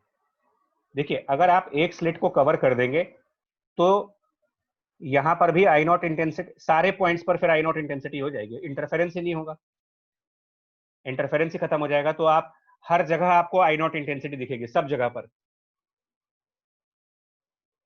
तो जहां पर 4 I0 था वो भी I0 हो गया, और जहां 0 था वो भी I0 हो गया, इंटरफेरेंस ही नहीं हो रहा। तो 4 I0 से I0 होने का मतलब कितना हुआ? आपका कितने % का लॉस हुआ आपको? 300%। हाँ 4 I0 से I0 यानी कि 1/4 हो गए आप, पहले वाले से 1/4 हो गए। और दूसरा 0 से I0 हुआ तो ये तो इनफाइनाइट % हो गया। कोई वैल्यू 0 से I0 पहुंच गई तो इनफाइनाइट % का गेन है, उसमें इनफाइनाइट प्रॉफिट हुआ।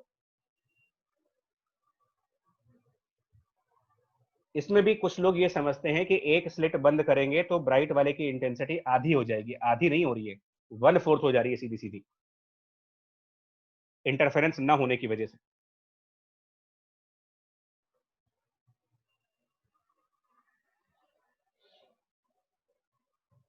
ठीक है पॉइंट? Yes sir. अब जितने पॉइंट आज कहे हैं ना, काफी चिल्लाया गया है, बट जितने भी पॉइंट्स मैंने कहे हैं सर ये 1/4 वाला एक बार और बता दीजिए। 1/4 वाला इसलिए कह रहे हैं, देखिए मैं फिर बोला, इंटरफेरेंस में होता क्या है कि सिंगल स्लिट, देखिए मैं अलग से बता रहा हूं। एक अकेला स्लिट अगर देखोगे तो अकेला स्लिट सब जगह पर I0 देता है, सिंगल स्लिट हर जगह I0 है। जैसे ही हम दूसरी स्लिट को ऑन कर देते हैं, दूसरी स्लिट को जब आप ऑन कर देते हो तो क्या होता है, एक जगह पर हम, मतलब जैसे सिंगल स्लिट की वजह से I0 चारों जगह पर है। जैसे ही दोनों स्लिट ऑन कर दी, एक जगह 4 I0 हो गया और दूसरी जगह 0 हो गया, फिर 4 I0 हो गया, फिर 0 हो गया। इस तरीके से काम चलता है ये इंटरफेरेंस होने के टाइम पर। तो एक स्लिट की वजह से तो सब जगह पर I0 इंटेंसिटी थी। आप देखो, आप ऊपर फिगर बना हुआ है भाई, S1 की इंटेंसिटी सेंटर पर भी आप I0 दिखा रहे हो, और S1 की इंटेंसिटी ऊपर वाले पॉइंट पर भी आप I0 दिखा रहे हो, दोनों जगह I0 नहीं दिखा रहे हो। S1 की वजह से I0 ऊपर भी जा रहा है और S1 की वजह से I0 सेंटर पर भी आ रहा है, S2 की वजह से भी I0 सेंटर पे आ रहा है और S2 की वजह से I0 ऊपर जा रहा है। तो एक सिंगल स्लिट तो सब जगह पर सेम इंटेंसिटी दे रही है आपको, लेकिन उसकी इंटेंसिटी को दूसरे वाले स्लिट की इंटेंसिटी कैंसिल कर देती है जब वो डिस्ट्रक्टिव इंटरफेरेंस हो जाता है। और कंस्ट्रक्टिव के टाइम पर दूसरी वाली स्लिट की इंटेंसिटी और पहले वाले स्लिट की इंटेंसिटी मिल करके 4 टाइम्स हो जाते हैं, डबल होने की बजाय 4 टाइम्स हो गए।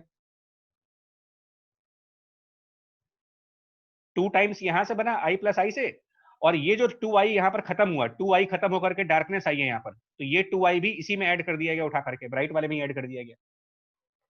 मतलब दो स्लिट्स के साथ 4 I0 इंटेंसिटी है और एक स्लिट के साथ सिर्फ I0 इंटेंसिटी है, तो 1/4 नहीं हो गए। जब दोनों स्लिट ऑन थी तो सेंटर पर इंटेंसिटी है 4 I0, एक स्लिट ऑन हो गई तो अब सिर्फ I0 बचा आपके पास, सीधा 4 I0 से I0 हो गए।